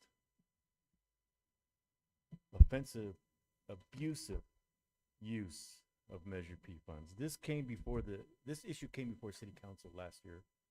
City Council in their, well, I won't use those words, but I can't use that either. City Council approved pay raises, additional pay raises, and they also approved this. So why is this in front of you? I understand she mentioned that there's no money in the general fund. That's not your fault. When the citizens voted for this 3 years ago, they didn't know the incompetence of the city of Vallejo staff was going to create this mess, this financial quagmire. Nobody knew. But here we are. Now it's dependent upon the Measure P committee to save, to be the savior, to be the one committee with all this money to come in and save. But what about us as citizens? What about blight? What about dumping? What about address homelessness? Have you heard anything about that? I submit no. And staff won't do it because they don't care about my unsheltered friends. Ask Mr. James Oakley if they care.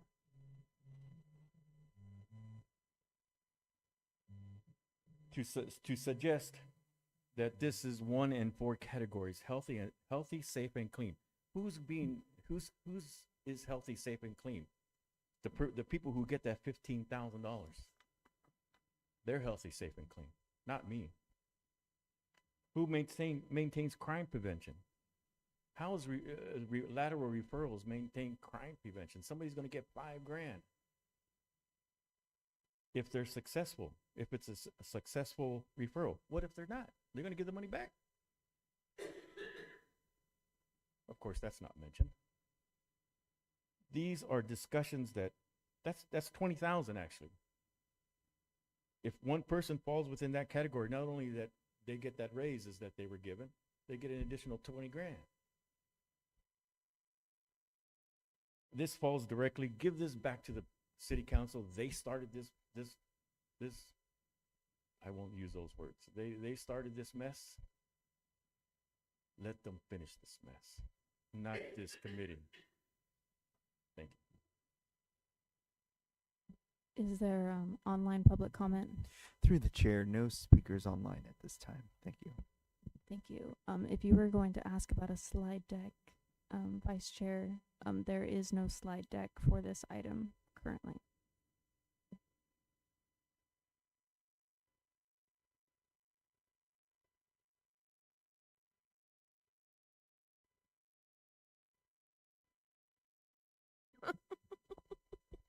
Don't get scolded again.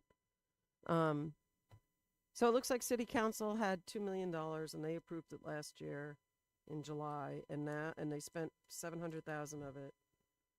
And now you don't want to. They're taking that back because of the 29 million general fund shortfall. Is that correct? Yes. And you want to pay out 500,000 from the Measure P. That is the recommendation. That is the recommendation of the staff. Why would the council take it back? They already approved it, and they've said that those funds were going to be towards this. I don't understand. So when it was approved, it is like a 1-year program, and that is like crossing over fiscal years. So practically in 25-26, that was budgeted. Now in 26-27, like the budget can be adopted anytime with council approval. So in 26-27, we have this 29 million shortfall, and staff is trying to identify expenditures that are potential, that can be a potential funding for Measure P.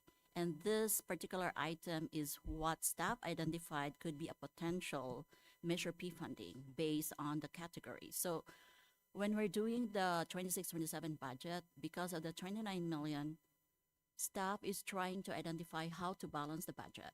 We have already presented to council on May 5. Those are the balancing strategies, and we also identify Measure P. But that recommendation is just a recommendation to council. Right now, we identified Measure P funding to help address the gap. So that's why we are here today to request Measure P to consider and recommend funding for this item.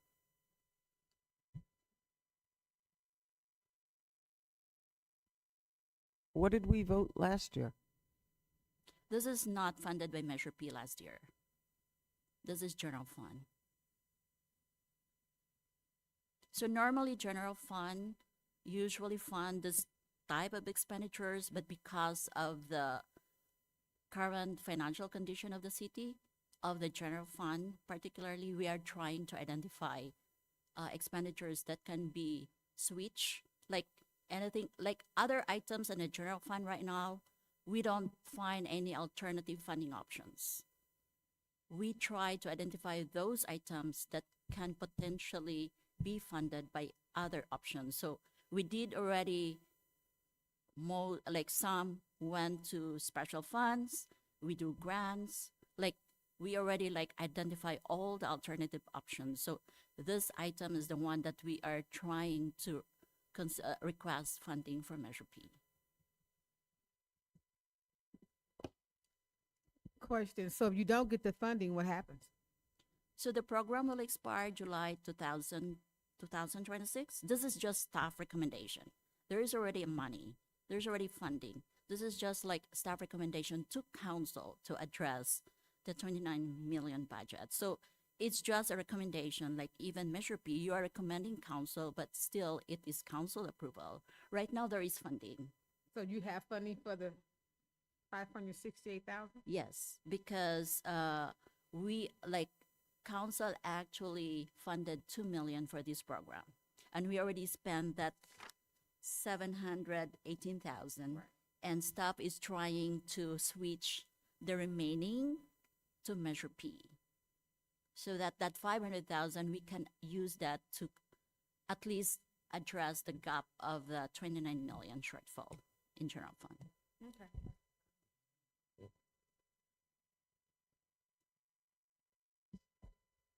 Any other questions or comments? Can I get a motion for action item K?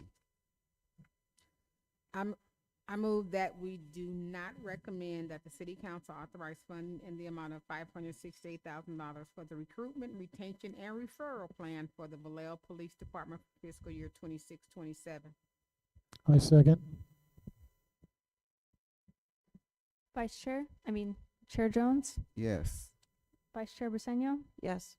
Committee Member Bunch, Yes. Committee Member Gaddies, Yes. Committee Member Santos. Yes. Item passes to not recommend that the city council approve 568,000 for the recruitment, retention, and referral plan for the VPD.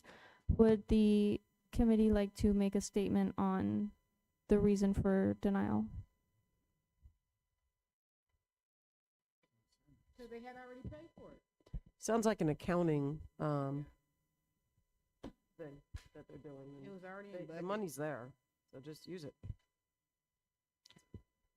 Moving on to action item L, adopt a resolution recommending or in the alternative not recommending that the city council authorize one-time funding in the amount of $55,700 for the public safety promotional assessments for the fiscal year 27.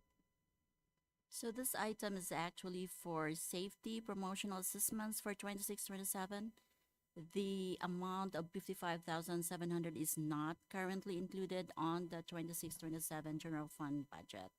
So the public safety promotional assessments is actually for the anticipated test dates for firefighter, engineer, fire captain, police corporal, police sergeant, and this is scheduled in August and September.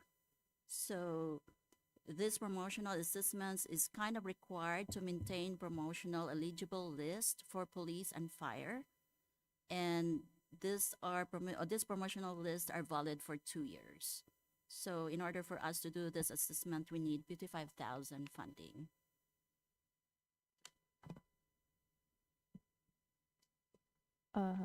Public comment, Jose?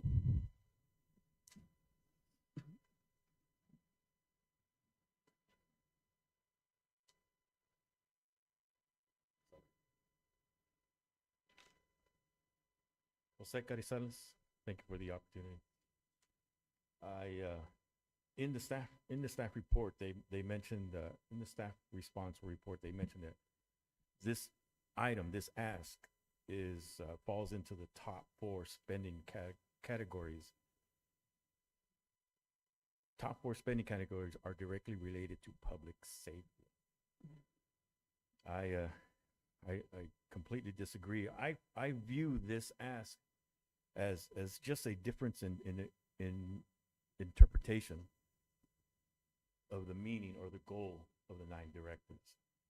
They're trying to, and the manipulate is a strong word, but they're trying to use the English language in these directives to broadly define to fit what their ask is. And that's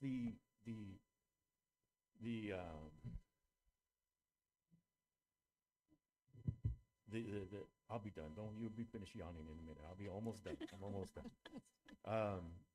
I can be boring sometimes. It just, that's where the life experiences of the committee members come into play when there's a broad definition and you have to weigh the balance it out. In my humble opinion, the top 4 spending categories are directly related to public safety. That is not correct. But they're using that reasoning to justify their ask. And promotional assessments, those two words, what does that really mean? Does it mean using taxpayers' tax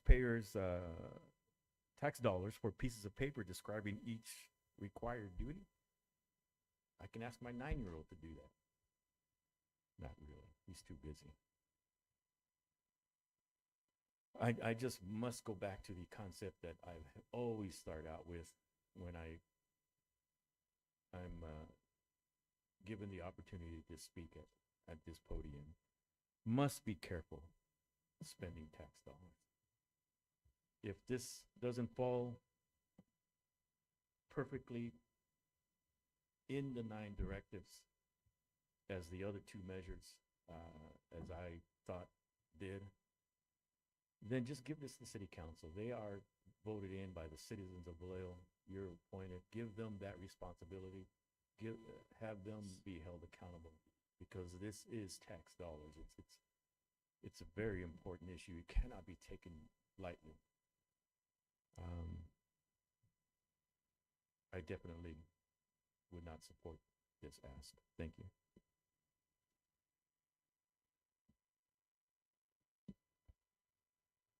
No online. No speakers online at this time. Any comments or questions? Yeah, I have a couple of questions. So I'm just trying to understand the process. So HR is going to have these tests provided to existing firemen and police officers? Is that what this does? I'm not sure if this is like existing or would also include outside applicants. But this is kind of a list in order for them to hire the positions. So Vallejo is going to administrate a test to gain a list for qualified people For if these an opening positions. occurs. Yeah, for these positions. Why isn't this in the regular budget if it's supposed to be done? So even if this is 55,700, the thing is, promotional assessments doesn't like, like it's not like a recurring cost. There are times that they will be having this list, but like if there are like fire department is kind of their staffing is kind of permanent. There's not that many vacancies, and this they have like a long list because this will cover 2 years. It just so happened in 26, 27 that we are really don't have money on the general fund right now. Even if the amount is small, we really don't have the money right now. So it is. There are a list of items that are not included currently on the 26-27 budget. This should have been included. It's a requirement under Civil Service Commission Rule 13 that every 2 years that you have to have this done. Yes, and there are also other lists that are also required, but like it's just like a prioritization of what can general fund afford, like right now. And if we're not in compliance, what happens? No, this one is just like promotional assessment. So if we're not conducting this, then there would be no list to fill those classifications. And what does that mean? There would be vacant positions on those classifications. So I'll go back to, you have to maintain this list, and it's valid for 2 years. And I don't think there's we would just won't do it. That's like me saying, well, I'm just not going to pay the electric bill today. And we'll have candles. That's not an option, right? Because then I can burn down the house, and I'm going to have to hope that these positions are filled. So we need to have these positions filled. So that means you need to make sure that this list, which is it should be part of the budget. It shouldn't be an option. It's not an option. So the way we do the budget process is we start with the 25-26. So that is the budget process right now. We start with the 25-26. If this is not included in 25-26, this is not included in 26-27. Staff the direction from the leadership is departments not submitting any new funding request. So if this is not funded, this would be a list that will be presented to council as well. This will be presented to council as items that are not included that should have been funded. So you're telling me that because this is an every other year item, that it's not, since it wasn't funded last year because you didn't need it, that it's not allowed for this year? Sometimes like on the 25, 26, 25, 26, 25, 26, if you have the budget, the departments can do budget transfers within their budget. It just so happened that on the 25, 26, maybe they were able to find monies within their budget. In 26, 27, they identify this, but the direction is not to submit any new funding request in the general fund. So this isn't really a new one, though. It's an existing one that's just an every other year. So, well, I'm at a loss. it could be, but it could be funded during, you know, like they can do budget transfers. They can manage their budget. Like you are given this particular amount, like say your budget is 5 million. As a department, they are given the authority by council to move monies between their budget, within their budget. So maybe they are using that, maybe they're funding it from savings from other items, like salary savings, kind of that. So those are the things that we're doing when we're managing the budget. So it's not that it was not included, it was just not identified in 25, 26. Maybe they do have, but they're funding it from a different, like from a savings. Could be a savings in another line item, could be a savings from their salaries. So that is what we do when we do the budget and like manage the budget. Like we're just kind of spending whatever we have, and then they can move around the money as long as they are within their budget. And if we don't approve it, is it going towards council? So what will happen is if this is not approved, it will be presented still to council. Okay. Mhm.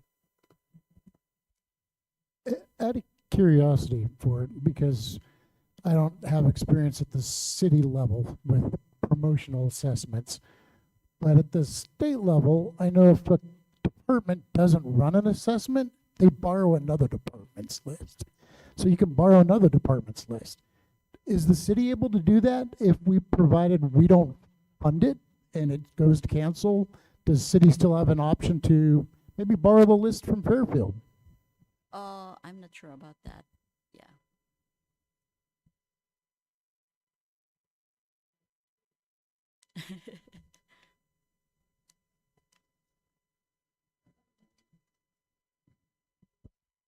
Can I get a motion for item L? I make a resolution not to recommend that city council authorize a one-time funding in the amount of $55,700 for the public safety promotion assessment for FY 26-27. I second. Yes.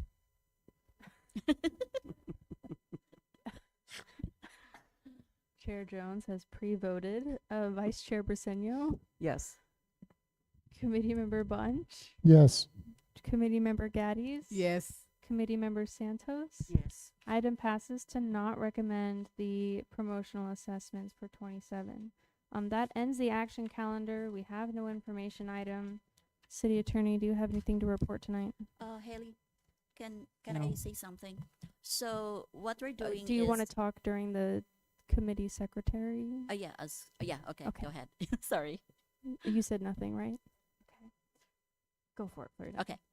So we're trying to compile the what was recommended, and so because we have to issue the budget book, the 26-27 tomorrow. So we have prepared the page for Measure P. What we included on the Measure P recommendation for 26-27 is the one that you recommended for the April 30 and the May 11. So the one that you recommend this tonight it would not be on the 26-27 budget book that we'll be publishing tomorrow, but we'll be including that on the changes from the proposed budget on the June 9 budget adoption.